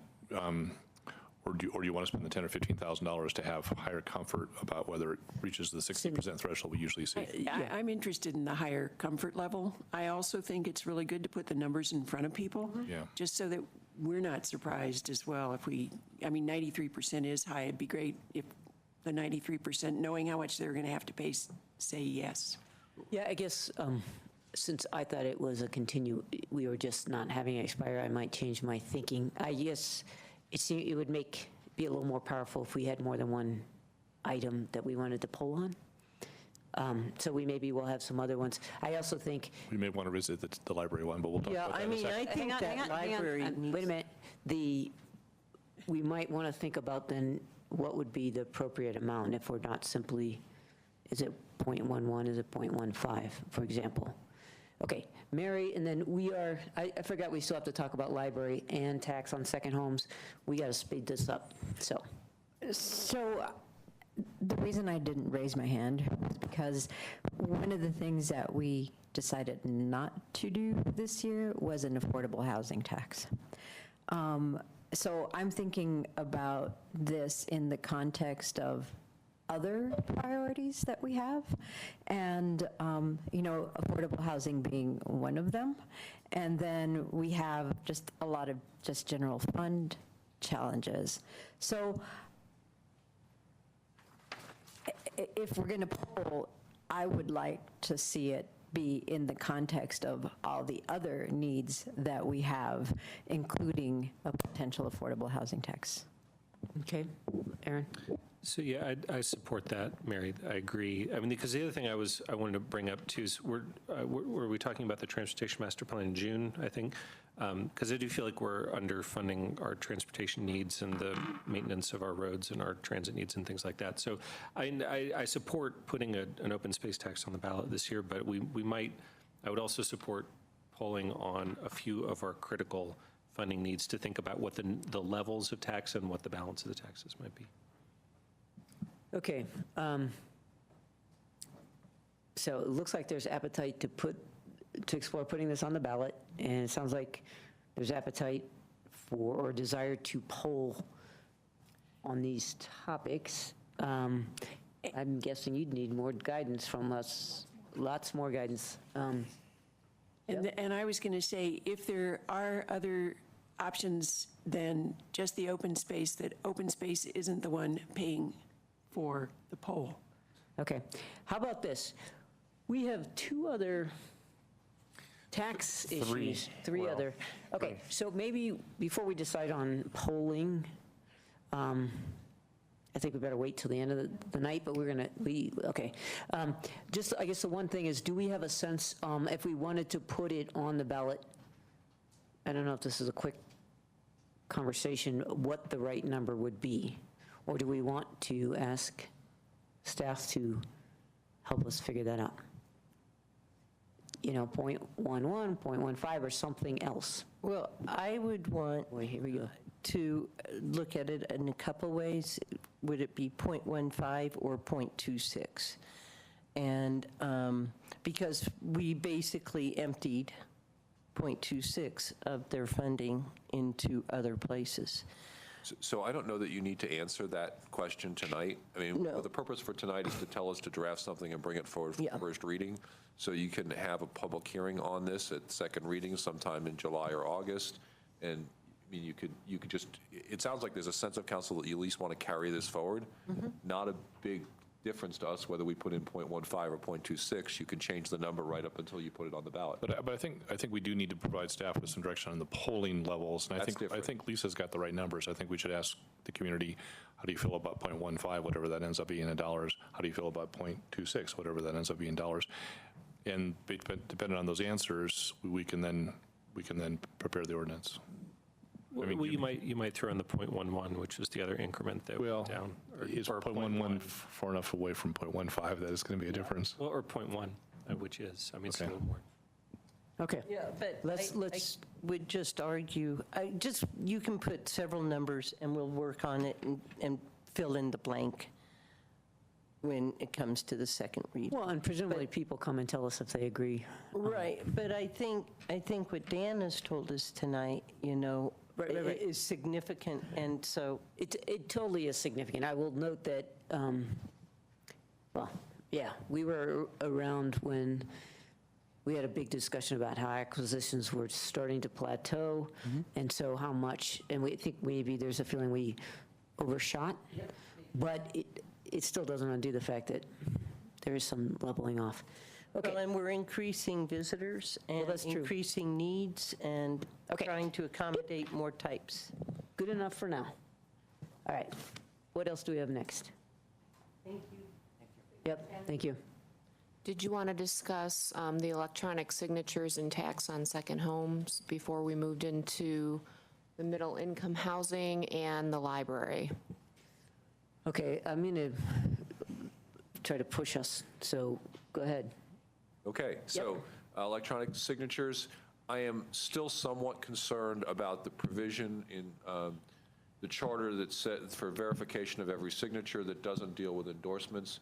It's not the end of the world. If you don't want to deal with it, that's fine. But I do have a sort of concern. I had another concern that I have never talked about publicly, and we've nailed down that that's not as much of a concern. So my only concern is the language in the charter that was adopted at the same time that says that every signature, to the best effect possible, has to be verified by the clerk and doesn't say anything about the endorsements or electronic petitions. I'm troubled by that incongruity. I think it could be the basis for a future challenge at some point. I think we can correct it easily with a technical amendment to the charter, and I think we can do it before we implement electronic petitioning. So that's my recommendation, but again, I think it's something we can probably survive if you don't decide not to put it on the ballot. So can I just ask a clarifying question? So you're basically saying you want to put a charter amendment on that would help with this, and we would still go forward with the... Absolutely, yeah. But the idea is to do it now before we implement. Yeah, so... But it got better since the last time we talked. Yeah. So His I would comfort be in level has favor of that. increased. Okay, I don't know that I think it's necessary. I don't know, but it doesn't hurt. Okay, And I would agree, Suzanne. which way? Necessary, unnecessary? But it's not necessary. Not necessary. There's a concern that if we put something on the ballot and it fails for some reason, that it would look like going back on electronic petition gathering, which I don't think is the way we want to go, and I don't think is what people want. So unless you're really very worried about this, like it's a high level of concern, I also think we should let sleeping dogs lie and go forward. Because we know what we meant, and I think we were pretty clear. Yeah, and just to add on to Sam's concern, I mean, I feel like it could torpedo the whole thing if it failed. Seems unlikely, but so I just wouldn't do it. I agree. I don't think we should do a charter amendment. Okay. Agree with you guys. All right, anybody disagree? Okay. Next one? Tax. Okay, what's the next one? So vacant homes, second home tax. Vancouver, BC, and Oakland, California have both passed taxes on vacant homes to fund homelessness services. The idea is that if a house is sitting vacant, it's a second home essentially, and it's not contributing to addressing housing issues in the community. So Oakland is currently implementing it. As far as I can see, they're struggling with some definitional issues of how you figure out what a vacant home is. I think it's something we could address and explore. There's no reason why we can't do it. I wouldn't do it as a property tax. There's a state constitutional requirement that property taxes all be equal, and you can't discriminate in property taxes, but we could certainly do it as an excise tax. Oakland's is 1% of the valuation, and so they expect it will raise a lot of money for homeless services. There are a bunch of exemptions. It's certainly something we could explore. We could draft something up, and you could take a look at it. Sam. So I'm generally in favor of taking a look at this. I think it's a great way to go, and especially to fund homeless services or affordable housing, either one. I would like to understand the options a little more around what a program structure could look like. So I guess I'm a little concerned we're moving pretty quick to just put it on, but I would like to put it on the work plan for next year. Maybe after the new council's seated, we can talk about that. That's exactly what my thoughts, that it should be a work plan item. It sounds like we couldn't get it done in time to put it But on it's the a ballot really this year. fascinating idea. Yeah. No, I like the idea, but. Yeah. Right, so everybody agrees with what Sam said? Okay, work plan for next year, if the new council wants it. Okay, what else? Or which order? Yeah. So the next is the middle income down payment pilot program. And Jay? Good evening. Jay Sugnitz, Housing and Human Services. So back in February, Council provided some direction on the down payment assistance program to help older households purchase, or middle income households purchase a home in Boulder. Basically, the gist is the state would provide assistance in the form of a second mortgage.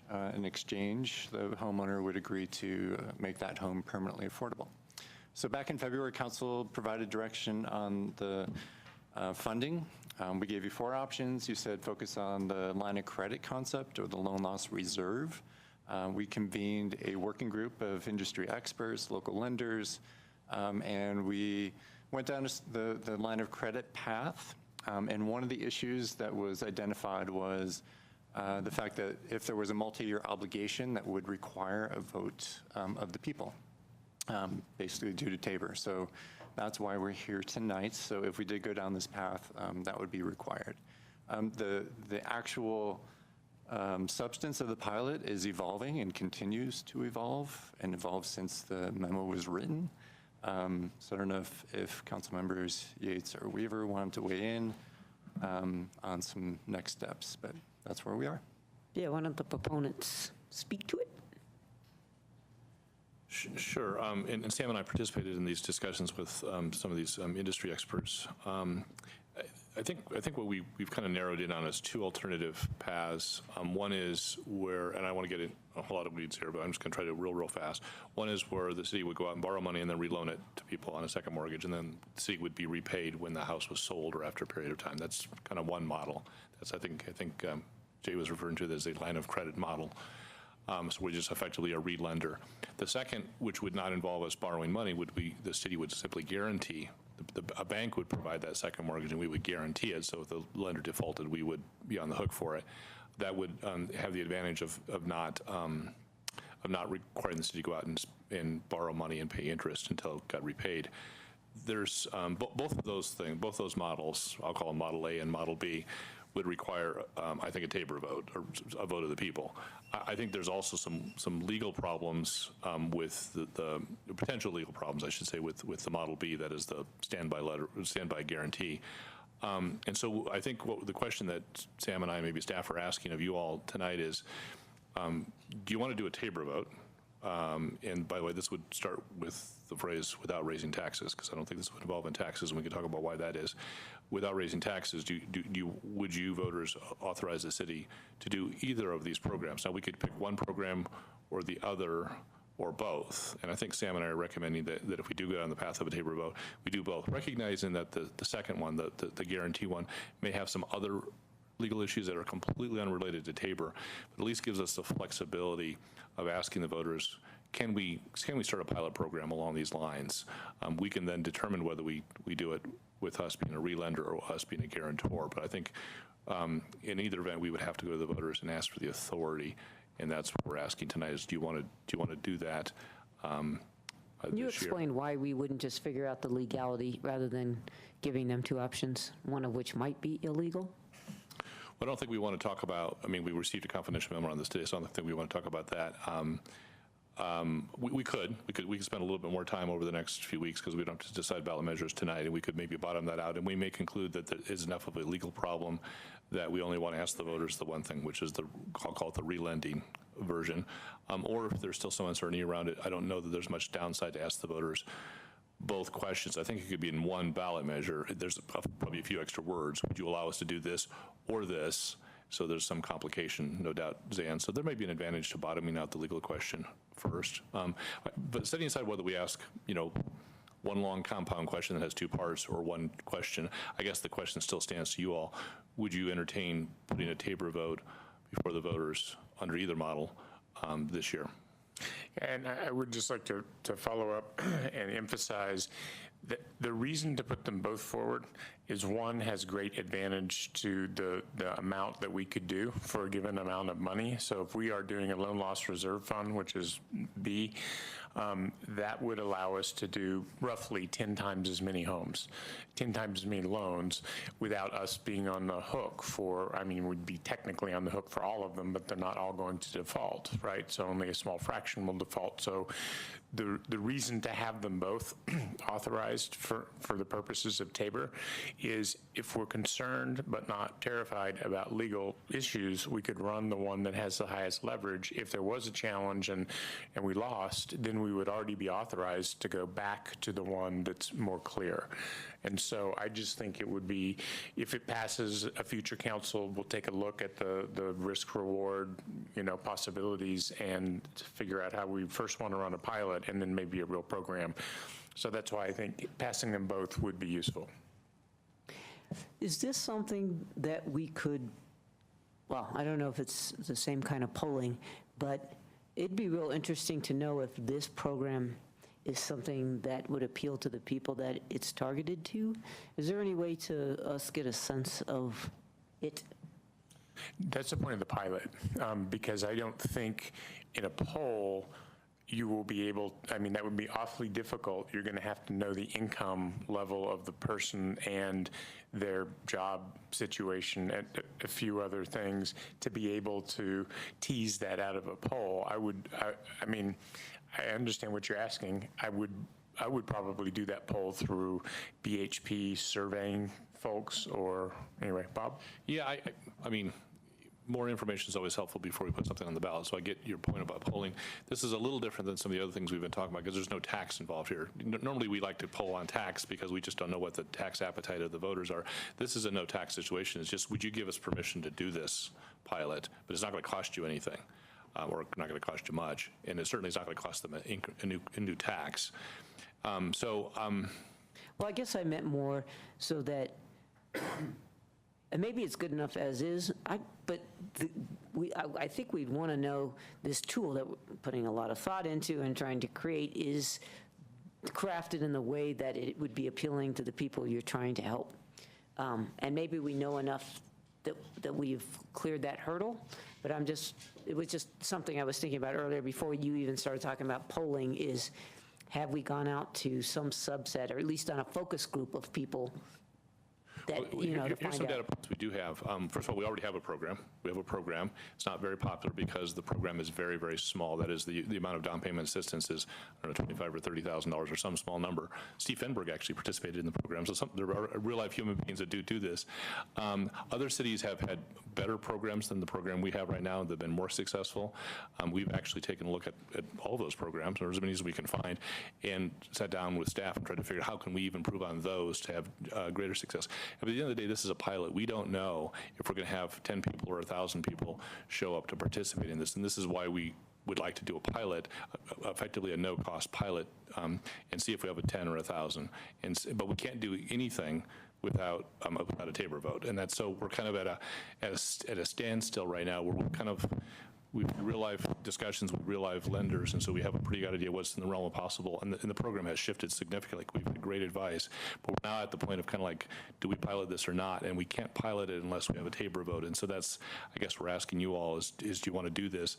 I have no idea if the community would pass it. I don't know how to pull on that because there's really no tax issue there, so. Okay, then I'm convinced, yeah. I would like to see us move ahead with this. Yeah, I think, me too. Okay. The only thing I would say is confusion is not helpful. So I guess just because we know it's a good idea doesn't mean that voters will say, we'll put up with a confusing ballot measure. I'll just say that. Well, I'd say that's on those of us who believe in it to communicate what's going on and why. But I think it's very helpful to start off with with no increase in taxes, X. People tend to vote for that unless it sounds bad. Suggest, I know we're talking at a very, very high level here, and we don't have time to get into the weeds, but CAC might schedule some time. Actually, I think we have time scheduled July 16th, is that right? So maybe then we can kind of walk through the current state of the program, and so you all have a better idea of whether you still want to go forward with the Tabor vote. We're just trying to get a general nod right now, and we can bring forward a more robust and description. Yeah, I think it's more whether we can improve upon your description. There you go. It sounds like we want to move forward is what I'm saying. Okay, cool. That was easier than I thought. Next, library, and David Gear will be presenting this portion of the presentation. And is this our last item? Yes. Okay. All right. Cool. Good evening, members of council. I'm David Gear with the City Attorney's Office, and I'm going to present some information related to a petition that's being circulated by the Boulder Library Champions. The Boulder Library Champions is a group of residents in the Boulder area that is advocating for sustainable funding for the library. It's also advocating for the creation of a library district that will include the city of Boulder, in addition to the unincorporated areas around Boulder. The petition is being circulated within the proposed district boundaries. Only 100 signatures are needed to start the process. With this lower number of signatures, there is a requirement to submit a bond to cover the costs of the election. If 5% of the voters that cast votes for the Secretary of State are gathered, then the county has to assume at least 50% of the cost of the election. Staff anticipates that the Boulder Library Champions will, in fact, submit a petition with sufficient signatures to the Boulder County Commissioners. Based on the notice requirements in the library law, the last day to submit to the county is on or about June 5th, and then that is necessary in order to meet the deadlines for the Boulder County 2019 coordinated elections. There's been some question about how many voters there are in the district. There's 115 voter precincts within the district boundaries, with a total of just under 94,000 voters. Within the city of Boulder portion of the district, there are just under 69,000 voters. So I'm going to go into a little bit on what is actually in the Boulder Library Champions petition. They set the name for the district as the Boulder Library District. It requests that the commissioners, with the consent of the city, and this is required by the statute, waive the requirement that the committee submit a bond to cover the cost of the election. It also requests that the county pay for the cost of the election in the event that the measure fails. If it passes, then the district, the cost can be reimbursed by the district from district revenues. The petition also requests that the county put on a ballot measure to establish the library district and approve a tax increase as required by Tabor. So this slide just shows a little bit about the timelines of decisions, and frankly, the middle part of it is probably the most important part in terms of the next steps for the city council. So once the petition is filed with the county must provide the city with a written notification of the proposed district establishment at least 90 days prior to the Board of County Commissioners' action, which is a resolution putting the matter on the ballot. The library law anticipates that there's a window of time where the city may either opt in, conditionally opt in, or opt out of the formation of the district. It has to happen in that middle time frame on the slide above. After the petition is filed, the city could also simply establish the district, either establish it or make it contingent upon the passage of the election or the passage of a property tax to support the district.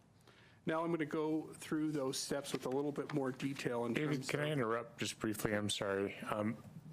We could establish the district, but if the Tabor vote failed, then it wouldn't have any meaning, right? That's correct.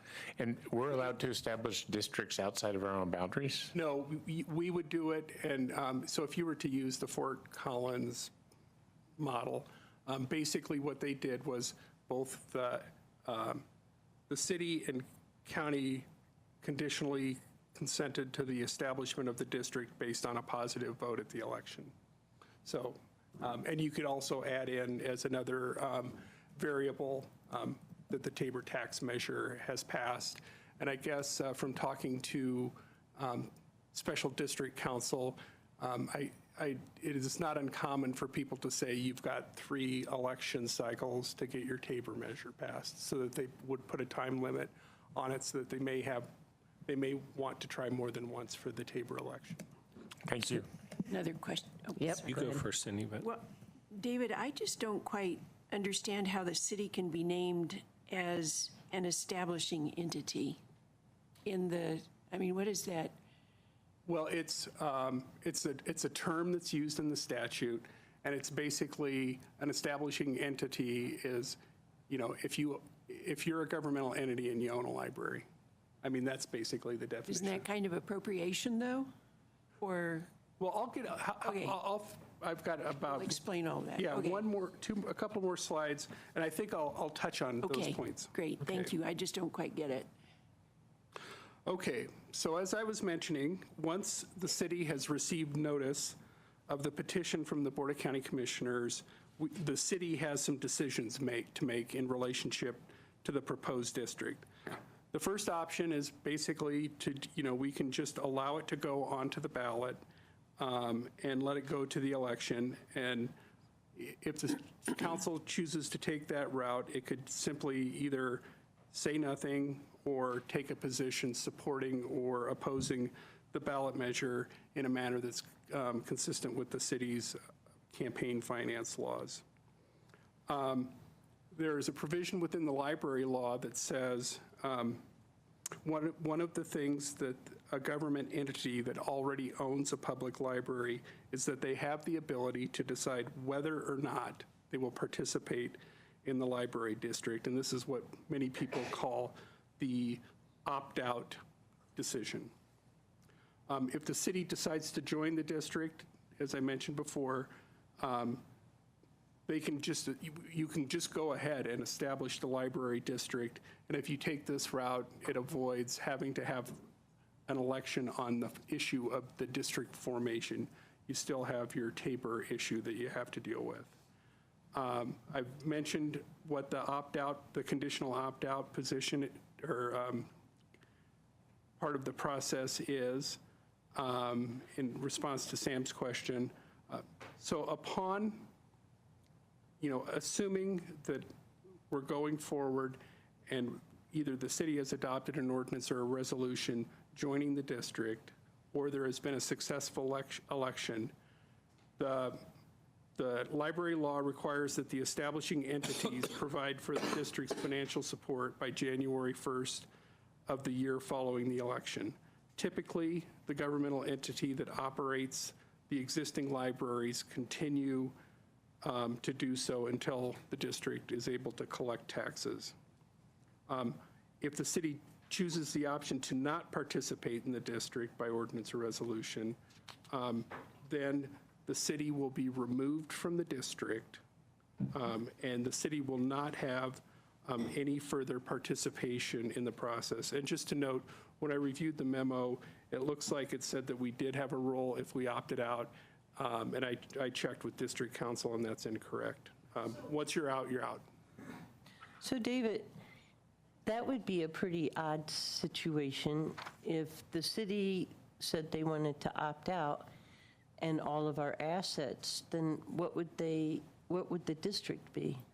Well, if we opted out, the district would be, and they decided to go forward, the district would be the unincorporated area of. So it would be a donut, and we're the donut hole. We would be the donut hole. But they wouldn't take any of our assets. They wouldn't take any of our assets. So they would have to come up with their own assets, correct? Yes, or, they would have a mill levy, and they would have a board of directors, and then they would have to decide how they were going to provide library services. Can I play that back to you? So as I understand it, we kind of have three paths once the petition's filed. We can either say, oh, okay, we're just going to form a district, which I still struggle with Sam's question about how we form district outside of our political boundaries, but we can revisit that. So we either affirmatively say, we're just going to do a district. We don't have to have an election other than maybe a table election on the tax, but we don't have to have a district election. We just create the district. So that's the affirmative position. On the other end of the spectrum, per Lisa's question, we can opt out and say, you guys form your own district, but Boulder's not participating in that. And the third is the kind of neutral middle option, which is we take no position, or at least no legal position. We may take a political position, but we take no legal position. We neither create a district nor opt out. We just say, county commissioners, if you want to put it on the ballot, go ahead and do it. And we'll agree to be bound by whatever the voters say. Is that fair? We have three choices, yes. 3 paths? Okay. Yep. Hey, well, we should let you finish, and then we'll see what else. Okay. So in terms of the opt-out, there is a very short window to opt out. I am guessing that just based on doing some election math, that the date will probably fall sometime around August 4th, and that depends on when we get the petition from both the Boulder County Commissioners. So we'll have a window between whenever that notice comes to us, which will either be late May or early June, and then early August. We have to make a decision 30 days before the county commissioners make a decision, take their action to put the matter on the ballot. And that's really that's the only time that you have the discretion to opt out. Otherwise, there are some additional procedures in the library law, but it's very difficult once you are in a library district to get back out. So I am guessing that if this issue comes forward, that you will have to deal with it in the month of July. So with that said. Well, then I do have a question. Yes? We had talked before about if this went forward, that there would be an agreement about how things would be, and if we decide to go forward, we could lease our assets for $1 a year or something, or there's all different ways you could do it. When does that agreement, if we decided to proceed down one of these paths, when does that happen? Well, that would happen as soon as the statute requires you to have an IGA shortly after the formation of the district. So you're supposed to have an IGA in place with the participating entities within 90 days. And so just as an example, I'll just use the Fort Collins example. Fort Collins, they said, we'll be in your district.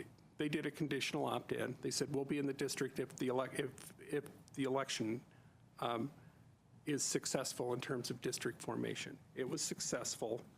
They did an interim IGA with the library district after the district had been formed, and that interim IGA, it more or less stated the library is going to, that the Fort Collins libraries are going to continue to provide library services in the district until we have our final IGA. And then after that, they negotiated the final IGA, which included all of the disposition of assets. From talking to, and I believe you guys recall when Kim Setter was before the council, but what I have been told by him is that in his experience, when you get to that point, that for the most part, in his experience, the cities donate their library assets to the district.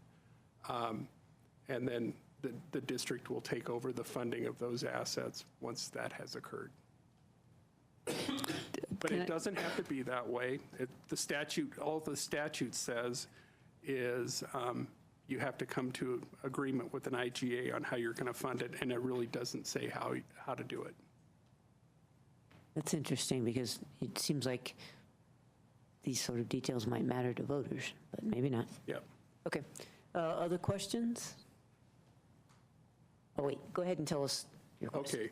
So, of course, if you have any questions, I'm happy to answer those. And I just thought I would kind of close with a little bit of a discussion of the opt-out provision, right? So it seems like you either go forward to the election or you opt out.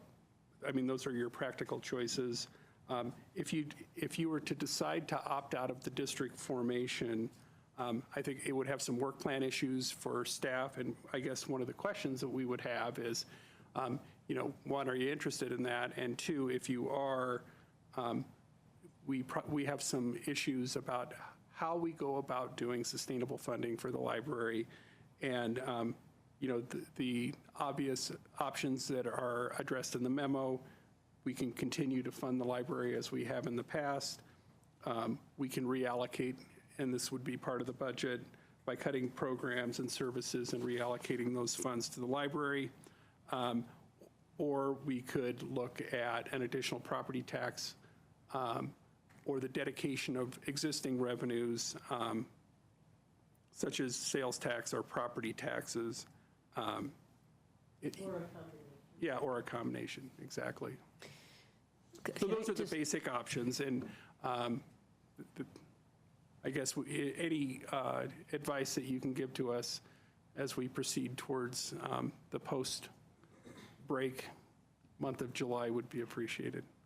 So, but you skipped over hey, we could sit down and legislate one and just do Tabor on the ballot. You skipped over that one. Why just, then we could figure, well, I'm not saying that we would, but if we wanted to figure out all of the issues in detail beforehand, that's an option. That's an option. So when we get the notice from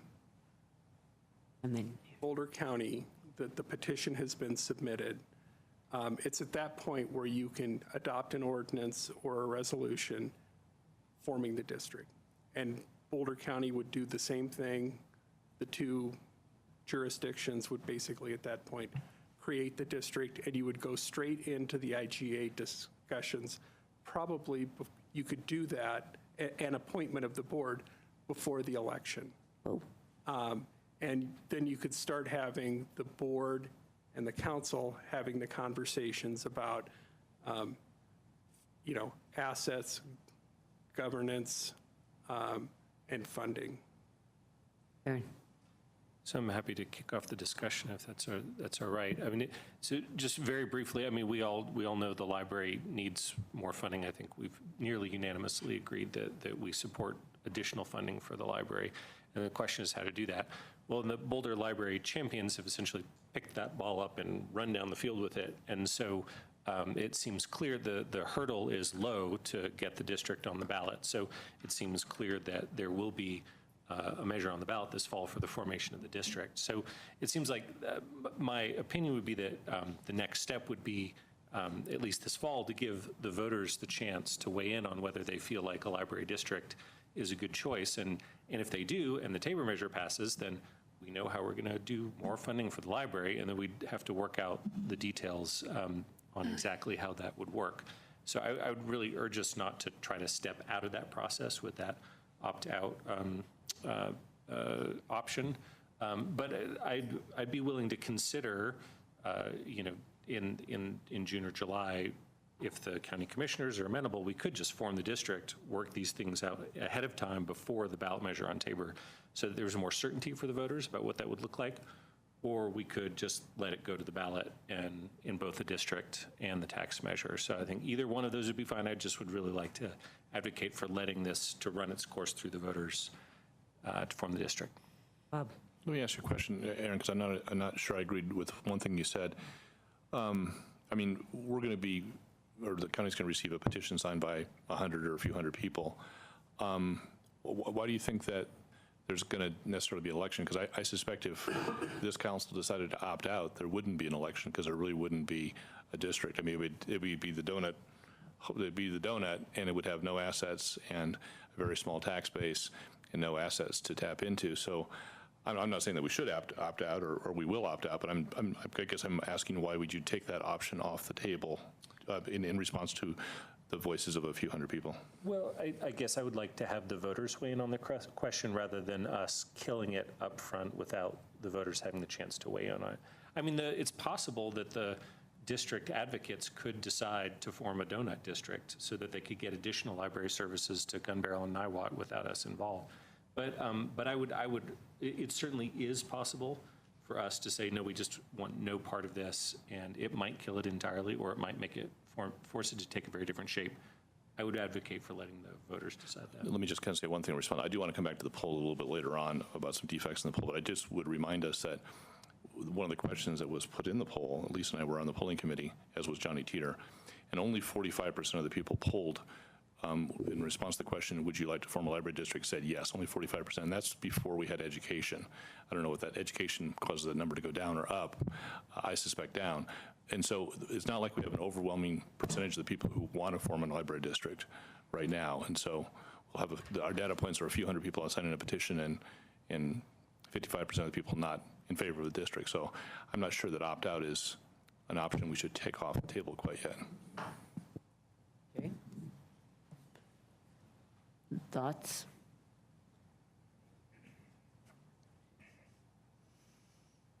Well, the other thing we could do is and I'm not sure I like this, but I'm just saying, the other option is to let it proceed and council can weigh in with their opinion, or council members can weigh in with their opinion too. I guess I'm a little bit with Aaron, regardless of whether I like I certainly don't necessarily like this process, but setting that aside, the idea of voters deciding, I think, is generally the safest path here, and we could decide whether we want to weigh in or not. If we decide we're going to opt out, then I think we better put a funding measure on because I do think that we have made it clear that we need to provide a steadier form of funding to our library. So to me, I guess that if we were going to do that, we should do that. I guess I do feel a little bit, well, I'm going to listen to the rest of you, but in general, I think trusting the voters is usually the way to go. Lisa. Just lost my thought. That's all right. Anybody else want to weigh in the interim? Go ahead. So yeah, this process is a little bit wonky, and we'd only go through it once, so I guess we'll make our way through it. I'm kind of tempted to try and have a public hearing, actually, to hear from people about what they would like to do, because this is a complicated one that's got optionality to it, and I think we deserve, we're getting a few emails, and they're, I think, coming from one particular point of view, but I would be curious. I do have equity concerns if there was a district and then we end up at some level transferring our assets to the district from the city, then I'm not sure that donating for a dollar is necessarily equitable to the taxpayers who have supported the construction of the capital infrastructure and the collection and so on. So how would that look where the district ends up paying city taxpayers back in a way so that it's not like, okay, the city part of this district did all of the capital infrastructure build and now the entire district is going to enjoy the fruits of that labor, and then the city taxpayers still have to continue to pay the tax that they were paying before. So I'd like to think about that equity issue a little bit as far as taxpayers within the city and without. So You figured out? Oh. Well, I think Cindy's finger went up right away, so. I was just going to say, 4 mills is a lot to add to property tax. And again, giving the asset away, seeing the taxes go up that much for this donut-shaped ring does not make much sense to me. In terms of being elected, one of the things that we have to do occasionally is say this just maybe doesn't make sense in terms of serving the best interests of this community. I think it's very altruistic to want to serve that outer donut, but the expense comes, it's a great expense. Wait, can we colloquy on that? I thought one of the reasons is just to make a district is to spread the costs out. And one of the questions on the survey was, do we reallocate the money? I mean, right now, we're already paying a library tax, right? And a property tax. Right, but I guess this is a question. Property taxes, by forming a district, would also increase for everybody in the city as well, but less so. There's a question. Less so, if we have a district, the increase is spread over a much broader electorate versus if we did all the increase within the city, right? So that's, I guess, that's the reason why you do this. But if I can colloquy Cindy, we're now going to be asked to spend more while we give away the tens of millions of dollars of assets that just city taxpayers have paid over the years to get into this, our system, our library system. So, I don't know. Figured. Yep. Well, but if we agree that we want to add more funding to the library, which I think we have, if we don't form a district, 100% of the financial burden will fall on the City of Boulder taxpayers, right? So if we form a district, then I don't know what it is, 70% of the burden or something will fall on the City of Boulder taxpayers. So, I mean, if we form the district, it's not that our taxpayers pay double, they pay less, assuming we're increasing funding by a similar amount. So just one other put, Bob, to your point about the 45% support a district, that is true, but in the poll, there was 24% who opposed a district, 45% who supported it, and 30% undecided. So and I believe the pollster said they tend to fall out in the end in kind of similar percentages to the. Can I jump the queue and respond to that? Sure. So that's a good opening, Aaron, for some poll concerns. I think several of us were very concerned and expressed our concerns when we were dealing with or interacting with the pollster from Vermont on Tuesday night. And so I took it upon myself to confer with the local pollster who's done a lot of polling regionally here and knows Boulder very, very well.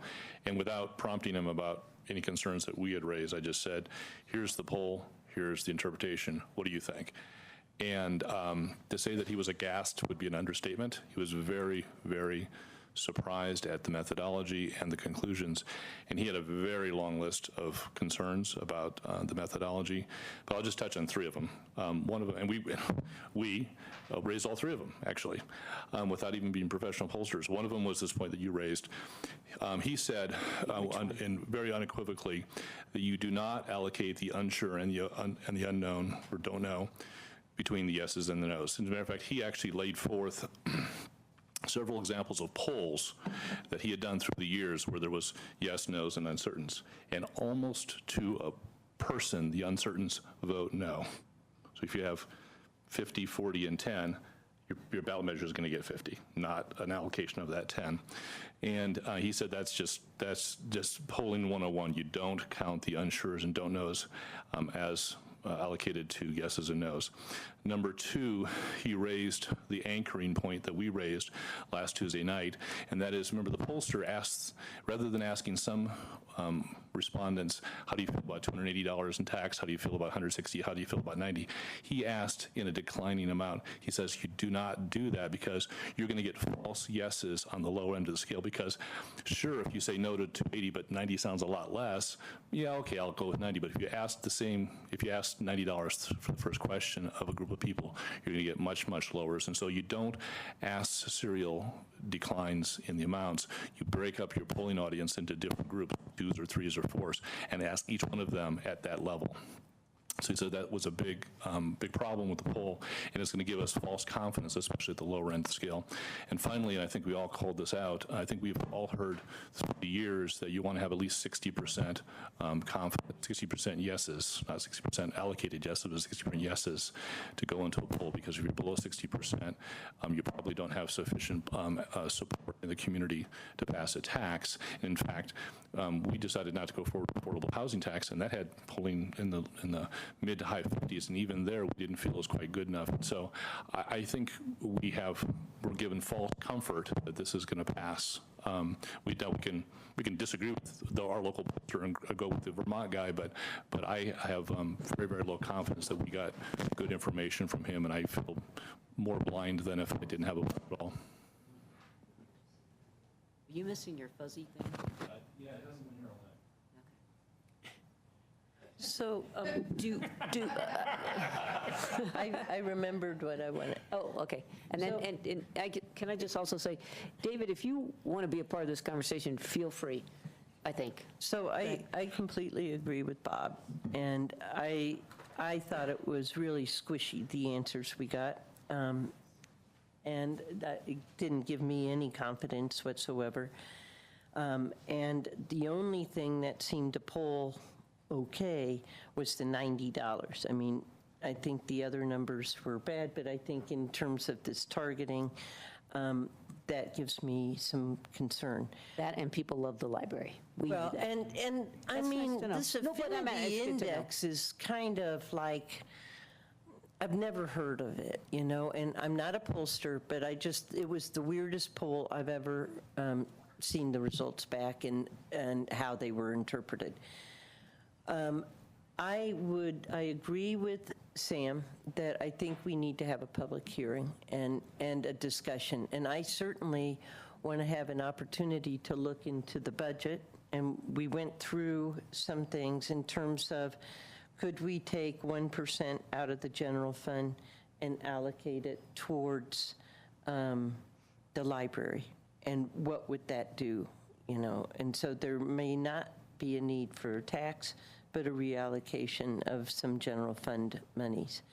So I would definitely want to have that discussion. I thought the squishy discussion was not helpful, and it didn't, I had questions coming into it, and I left with even thinking, you know, everybody loves the library, but I was kidding. The funds and how it was, I don't think it gives a lot of confidence that something like this would pass. Okay, so we have yep, oh, I'm sorry, Mayor Bai, you go. I'm not for this, I'm just clarifying. You were saying, David, that if we joined the district, we could lease our assets or give our assets for, you know, for $1 a year. Are there cases where we could up that to something that's a much higher monetary amount to kind of give back to the Boulder taxpayers that have already put in all the capital for this, or is that not heard of? Well, I think that from the way the statute is drafted, that's a possibility, because it just says you'll agree on financial responsibilities and terms and conditions. And it's very general, just you guys will work it out in a negotiation. What I've learned from Kim Setter is that the typical approach when library districts are formed in Colorado is that the public libraries of the municipalities donate. Once they're in, more, you know, with conditions, but they pretty much donate their assets to the district. Okay, great, thank you. And we have, I just want to make sure, because we talked about this before, the board of directors of the district, we could have a lot of influence over, yeah? Yeah, the statute lays out how you do the first board, and basically what it requires is the council will appoint 2 people that will be on a selection committee, 2 council members. The Board of County Commissioners will do the same with 2 county commissioners, and together they will appoint the first board. And then they get ratified by both the city council and by the Board of County Commissioners. Okay, so that's not governed by the IGA per se? Well, no, that's the first board. Oh, to help with the IGA. Yeah, and then through the IGA for subsequent governance, how the board is selected is one of the items listed in the statute. Okay. So I think you can modify that. Okay, so we're gonna, do you want to respond to any of this, or do you well? If you'd like me to, I mean, I think the pollster, Center for Research and Public Policy, would agree that you are all entitled to interpret the poll however you see fit, as are members of the public. He went through a public review for selection. I think it was a unanimous decision among the committee to select that firm. Their clients have been Coca-Cola, Comcast, the Ford Motor Company, the Center for Disease Control, the Nature Conservancy, municipal and state agencies in 50 states. So I don't know. I mean, I don't know that their credibility is in question. Differing interpretations, I think he would totally agree that that's perfectly up to you. Okay. I guess if we decided to basically say we need to have a public hearing on this, that will be a special meeting. But it seems to me, if we were going to go that route, we'd want to basically get feedback on approaches. And one would be this approach. And if so, maybe there's some things like give the assets or some other complicated, anyhow, to understand that issue, since that seems to be the thing that we're most concerned about. We could also want feedback on the appropriate amount of money to raise and the mechanism to do that, which is related but separate, so that people aren't just all over the map, because we want to come away with, how do you feel about a property tax increase? How do you feel about this district idea? How do you, so I guess that seems to me would be more useful than just doing the district. Well, because if we say no to that, we better be saying yes to something else, or a general fund, decreasing something else in the general fund. Does that seem right? Is that what people are thinking? Yeah, let me make a suggestion. First, I think a public hearing is a fine idea, although I suspect there's going to be probably more advocates of this that come out than people who don't really want to pay taxes, because people who don't want to pay taxes don't tend to come out, they just vote against. So I don't think it's going to be particularly scientific, but it's probably always helpful to hear other people's opinions. If we're going to do a poll on some of these other things, I'd like to do a poll with a different pollster on these tax levels again. It's not going to cost us incrementally more money, because we're going to spend $10,000 or $15,000 to do a poll. It's just a few more questions. I'd like a different pollster to test this and see if we get the same numbers. If we get the same numbers, then that's fine. But if we get different numbers, it'd be good to know. I agree with something you said earlier, Zan. If we opt out, we'd be darn well better have a funding mechanism. And I think that's the thing that I'd like to hear from the public, which is, do you want to form a district and pay X in taxes, or do you want us to keep the library, opt out, but pay Y in taxes? And Aaron's actually right. Obviously, if we have fewer taxpayers, the amount of tax would go up, although we have to decide what level of funding we want to provide. There's a false precision here. I know the Library Commission has thrown out $3 million a year or something like that, and we can talk about whether that's the right number. And as Lisa said, this could be a hybrid of reallocation or taxes. But I think one of the questions I would have for the public is, would you like us to opt out of a district? But you got our attention, wake up call. Now let's put something on the ballot. What would you be willing to pay if we kept our assets? What would you be willing to pay to fund the library here? You want to pay $1 million a year? Do you want to pay $2 million a year? Do you want to pay $3 million a year? Cheryl can calculate what that means in prices. I think Four Mills is about $250,000 on $250 on an $850,000 house. Is that right? That zip code. With the new 7 point. Approximately a 4.5 mils is 4.5 mils is 280 on an 850,000. Okay, So yeah, so we zip close. code. Okay, good. So, okay. The one thing that I just want to point out, and I totally get that there's a lot of unease, and we've been clear, I think, about the unease. A lot of library experts think districts are a very good approach, and so I get that we don't, but I do think in terms of due diligence, we need to look long and hard, and I think it kind of stems from our idea of giving away the assets, even though we're kind of giving them away to ourselves.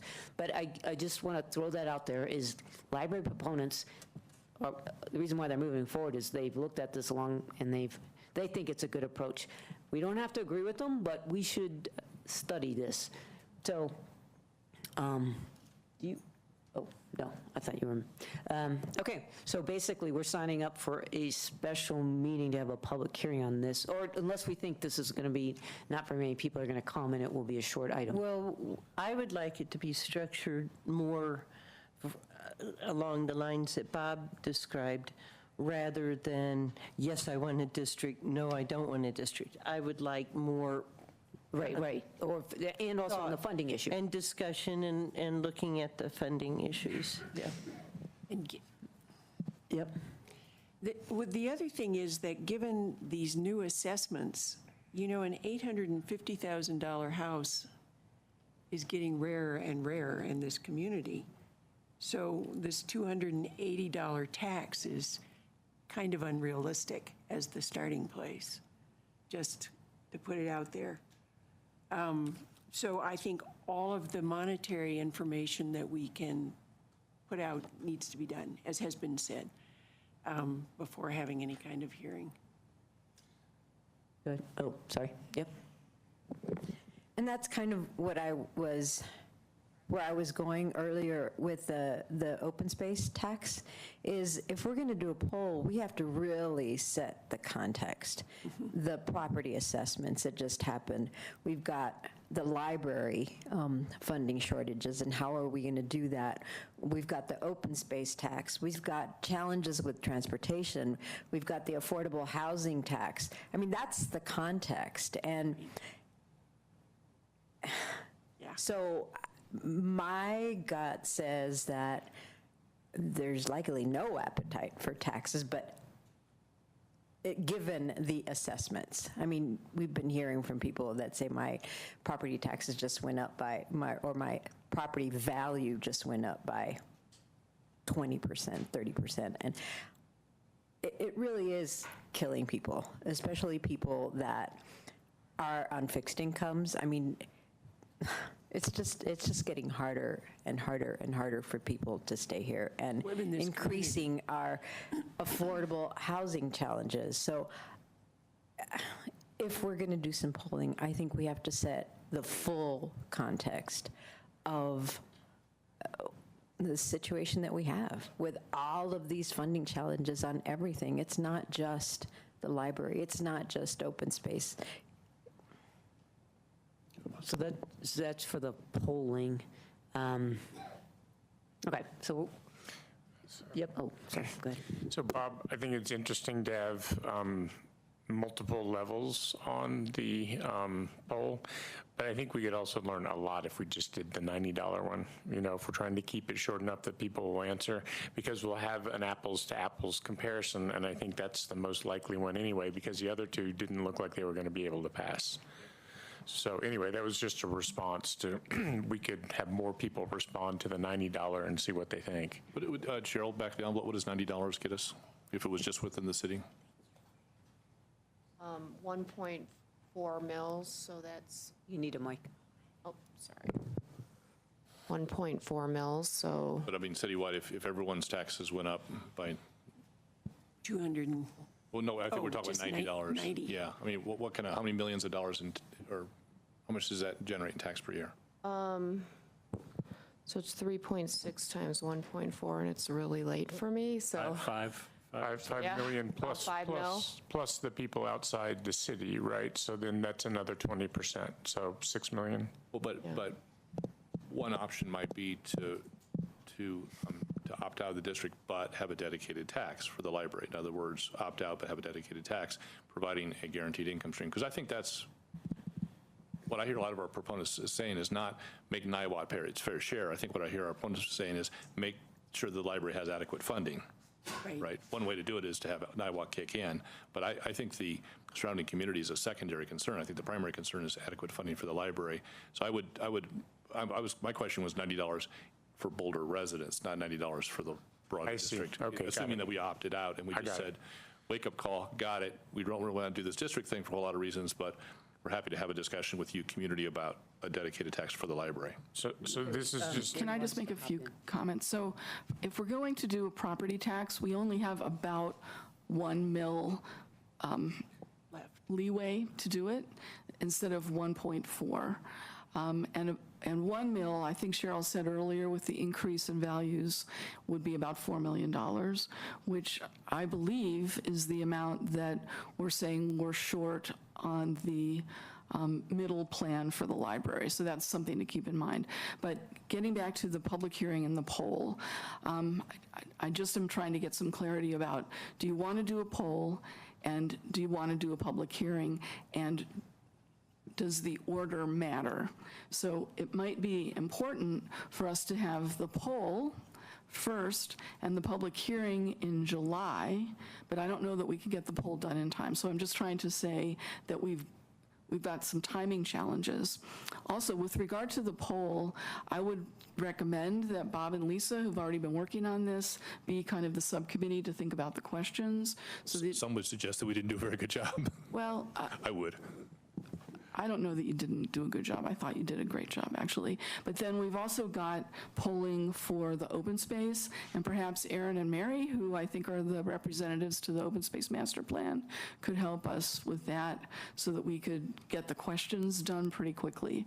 So just some ideas to throw out there, and hoping for direction from you on timing. Okay, so if the petition gets filed, we have a window in which to make a decision about opt-out. Surely that's a public hearing. So maybe that's when a public hearing goes. And maybe we try to do the polling. Well, we don't have much time. It was like early August that the opt-out decision would have to be made? Is that what you're saying? Yes, that's correct, but it all depends on when the commissioners schedule their hearing to act on the. Roughly. Yeah. Oh, wait, but they don't decide till August, usually. Right. So we have to, the statute creates, it says you have to get the city has to get at least 90 days notice. And it's from the date of our notice to when the commissioners act on the measure putting the district on the ballot, right? So that creates an at least 90-day window. So once that date gets set, we have to be done with our decision to opt in or out 30 days, at least 30 days before the county commissioners would take action on the ballot, on putting the measure on the ballot. So a lot depends on, when the petitioners get their petition in, and when the county commissioners actually schedule things. We say if we decide within 60 days of the county receiving the petition, we're good, right? 90 minus 30. Yeah, and of course that assumes that they get the notice to us the same day. And right, but 60 days after we get notice, we have to decide. That's the August 4th window then. Yeah. That's a safe. Okay, Aaron, back to you. Well, Xana's just going to agree with you. I mean, we're going to have to make a decision about whether or not to join the district, assuming they get the signatures, which they will. So it makes sense to have this public hearing that we're talking about be the place where we make that decision, right? Because you need a public hearing on that anyway, right? So, and then if maybe it's late July, something like that. Does that get us time to do a poll? Maybe then We can ask some of the people that we've worked with before whether or not that's adequate time or not. We'll get on that this week. So just so I understand, and do the poll before the hearing? Because ideally, we would know the poll results ahead of that hearing. Right, okay. So. Does that make sense to everybody? Okay. Do you have something to add? No, it doesn't make sense to me. I have a question. What's the advantage of doing both a poll and a public hearing? One is statistically, well, because we're going to do a poll, it sounds like, on a bunch of things. So we can check the $90 dollar figure. It seems to me not everybody's going to come to a hearing, as noted, it's, right? So we're doing both, I think. So what's the advantage to doing both? So I would hope to hear from people creative ideas, perhaps, and opinions about whether we should opt out. I would be very surprised if we can get poll results before the end of July, where, as you pointed out, all this contextual information needs to be put in. It's going to involve open space, library, maybe affordable housing. So I think the point of the public hearing is to give people the chance to say what they think and what they think we should do, because we have 3 options to look at here. And one of them may come before we have poll results. I mean, I think there's a high likelihood that that's true, particularly if it's going to be a comprehensive poll and we're going to have 2 different subcommittees review questions and things of that nature. So I got some thoughts on that. Go ahead. Let me make an observation on the public hearing. We're going to have a public hearing. We always have a public hearing on ballot measures anyway, right? This is just our public hearing because we're going to try on the open space, right? We're going to get polling. Then we're going to have a public hearing on that. We have maybe polling on the library. We'll have one on ballot measures. So this is just our ballot measure public hearing. I mean, that's really what it is, right? Our late July, sometimes early August. We might accelerate a little bit because of the August 4th deadline we're facing opt-out, but we normally have a public hearing in July or August on ballot measures anyway. Okay, I think this is different just because opt-out totally changes what will be on the ballot in a way that whether we put something on the ballot, the voters still get to vote on it. This kind of turns a district into a donut, which changes, anyhow, I'll just say that we definitely need to have a public hearing on the opt-out question, regardless, not taking away with what you're saying. I think polls cost money. We're not going to do, I assume we're not going to do a 20 question.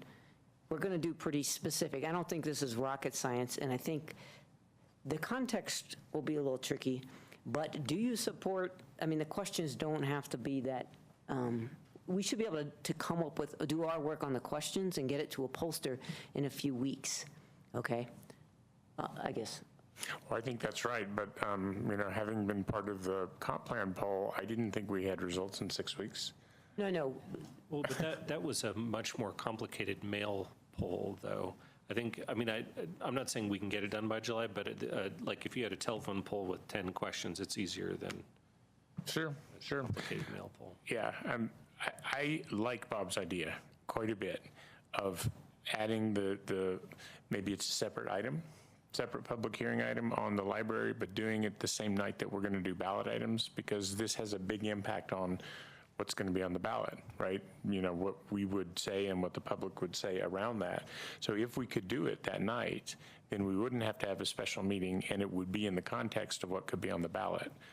So is that what you were thinking, Rob? That's what I was thinking, and maybe we can ask the county commissioners to hold off on their hearings so we're not jammed in late July. If they will do us a favor and say, well, we promise not to have our public hearing until later in August, David, I assume that buys us a little bit of time. Is that right? Yeah, and the latest date, I believe this year, it's September 5th or 6th. Right, so they can help us out with our scheduling. I also I don't want to lose Mary's point of earlier that if we're going to poll on open space and library, I'd like to poll on affordability, because I think it allows the respondent to understand the issues that we have to deal with, which is prioritization. We can't do all of these things. We can't do affordable housing and library and open space unless we really, really tax the heck out of people. And then I go back to Cindy's point about what's the tax capacity of our community. And so I think that's really the question we're asking our communities. Help us with what is your tax capacity? And assuming that we can't do everything, what do you want to do? And here's 3 things. Oh, I agree, but you can't ask somebody, hey, how much can we tax you? I get that. A pollster's going to ask the question the right way, but that's my layman's interpretation of what I think we're trying to seek out here, which is what are your priorities, community? Yes. Right. Okay. Yeah, I would just note, you'll have some of those same artifacts that you were complaining of in the survey. It's like, well, which one do you ask about first? Oh, yeah, I support that. I could pay. And by the time we get to the 3rd or 4th one, people are like, no, there's too many taxes. I'm going to say no to that. Well, and that's why they rotate them, Right, for yeah, example, Exactly, yeah, yeah. and some things like that. So can I ask a question? Oh, sorry. So I'm not sure I got clear direction for us. Do you want us to draft a city ballot measure to increase, I'm sorry, it's cold, the property tax by 1 mil to support the library and have that in the pocket in case you want it? I'm just talking about drafting, because if you decide to go that way, we can't just instantly create a ballot measure in August. I just would not, I don't want to see any more mill levies used.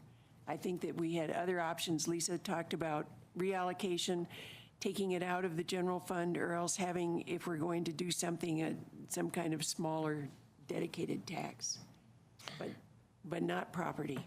Yeah, I want to second that. I mean, I would think that we would look to a sales tax for this, because that's where the money for the general fund is coming from mostly, except for the small bit from property taxes. And I think for whatever reason, the reaction to property taxes is more negative and visceral, especially right now when everybody's got their assessments and they're thinking about it. And most people don't understand that just because their assessment went up 20% does not mean that their property taxes will go up 20%. So, you know, anyway, I agree with Cindy, there's sticker shock, and if we're going to think about anything as a funding measure, Tom, I would suggest that it be sales tax and not property tax. But then it isn't a dedicated, it's not as stable as we know, which was one of the issues. So I would throw that on the poll, right?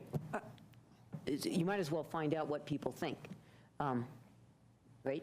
Can I agree It's with not what we think, it's what. If you don't mind, say, I'll just go over, and I'll agree with that, but also point out that sales taxes are much more regressive than property taxes, right? So I understand the resistance to property taxes, but sales taxes hit lower income people much harder than property taxes. And I know some people really struggle with their property tax. I'm not diminishing that, but at the same time. Part of our sales taxes now are, we have this inordinate visitor base, right, that comes. We could also talk about reallocating, as we did last year, from other funds and setting up, but these are budget discussions, but setting up, you know, how much is enough, and then going forward from there and taking off some of this excess visitor funding that's coming in and putting it in the places where our community needs are, not in more advertising for more visitors. It is getting late, isn't it? Okay. So it may be that we want to have options to tax ourselves, to create a district, and I guess to reallocate. It's really hard to ask an accurate reallocation question, but we could try to do that. It all depends on who you say you're taking it from. And so I don't know how we go there, but okay, we're going to try to come up with a poll. We're going to try to have this hearing sometime in July. CAC will look at it. What else? In answer to your question, I think we want options, but I don't think there's any consensus on which one. Okay. Okay. We'll draft options and have them in our pocket. I mean, I just need to get started on something. Right. And so that's direction. I think that we're not giving the clearest direction because this is a tough one, and I think a lot of it's going to depend on what the public wants. Does anybody else want to say anything? I have a question. How many people on the poll said that they were really unhappy with the library and library services? Next to nobody. Yeah, so I have been anecdotally just asking around the community, do you go to the library? How often do you go? How do you feel about it? You know, and just everybody's happy. So there are always visionary things one wants to do or more, but there's also just kind of keeping everybody happy. If we'd heard a lot of complaints, I might feel differently about that. But I think it is the North Boulder operating isn't in. Yep. We have to come up with that, for example. And then I think, I think Gun Barrel folks, when they come to the main library, love it, but would also very much love to have services in their neighborhoods. And of course, the North Boulder Library is going to take more personnel than it would have had it not grown so exponentially. If it had been more like the George Reynolds branch or the Meadows branch, for example. Just saying. Just imagine Lisa's speech that she would have given. I know. She's absent, so I could say that. Let's have a moment of silence while we pretend. We can't, Lisa. Okay, I'm not sure we've given you the clearest direction on this, but we have some work ahead of us. Yep. Anybody have any other things they want to say? Yep. I guess I have a question. It's my understanding that the folks that are out there gathering signatures are getting more than the minuscule amount that is required. So if they showed up with 10,000 signatures, that might have a different, shed a different light on, for me anyway. If it were thousands upon thousands of signatures, that would, to me, point me in a different direction as to where to go. So, just saying. But Mary, again, my question there would be, just as a follow-up, how much information is in the petition in terms of costs? Because oftentimes people will sign petitions just so they can be put to the public. But if the costs are known, they may not be as willing to put it to the public. So, and I don't know, I haven't seen a petition.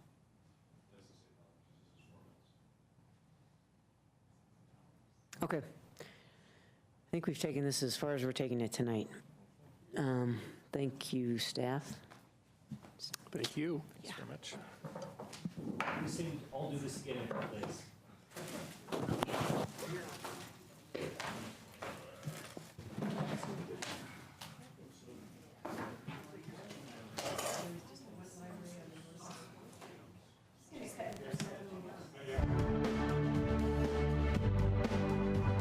Live from Paris on France 24.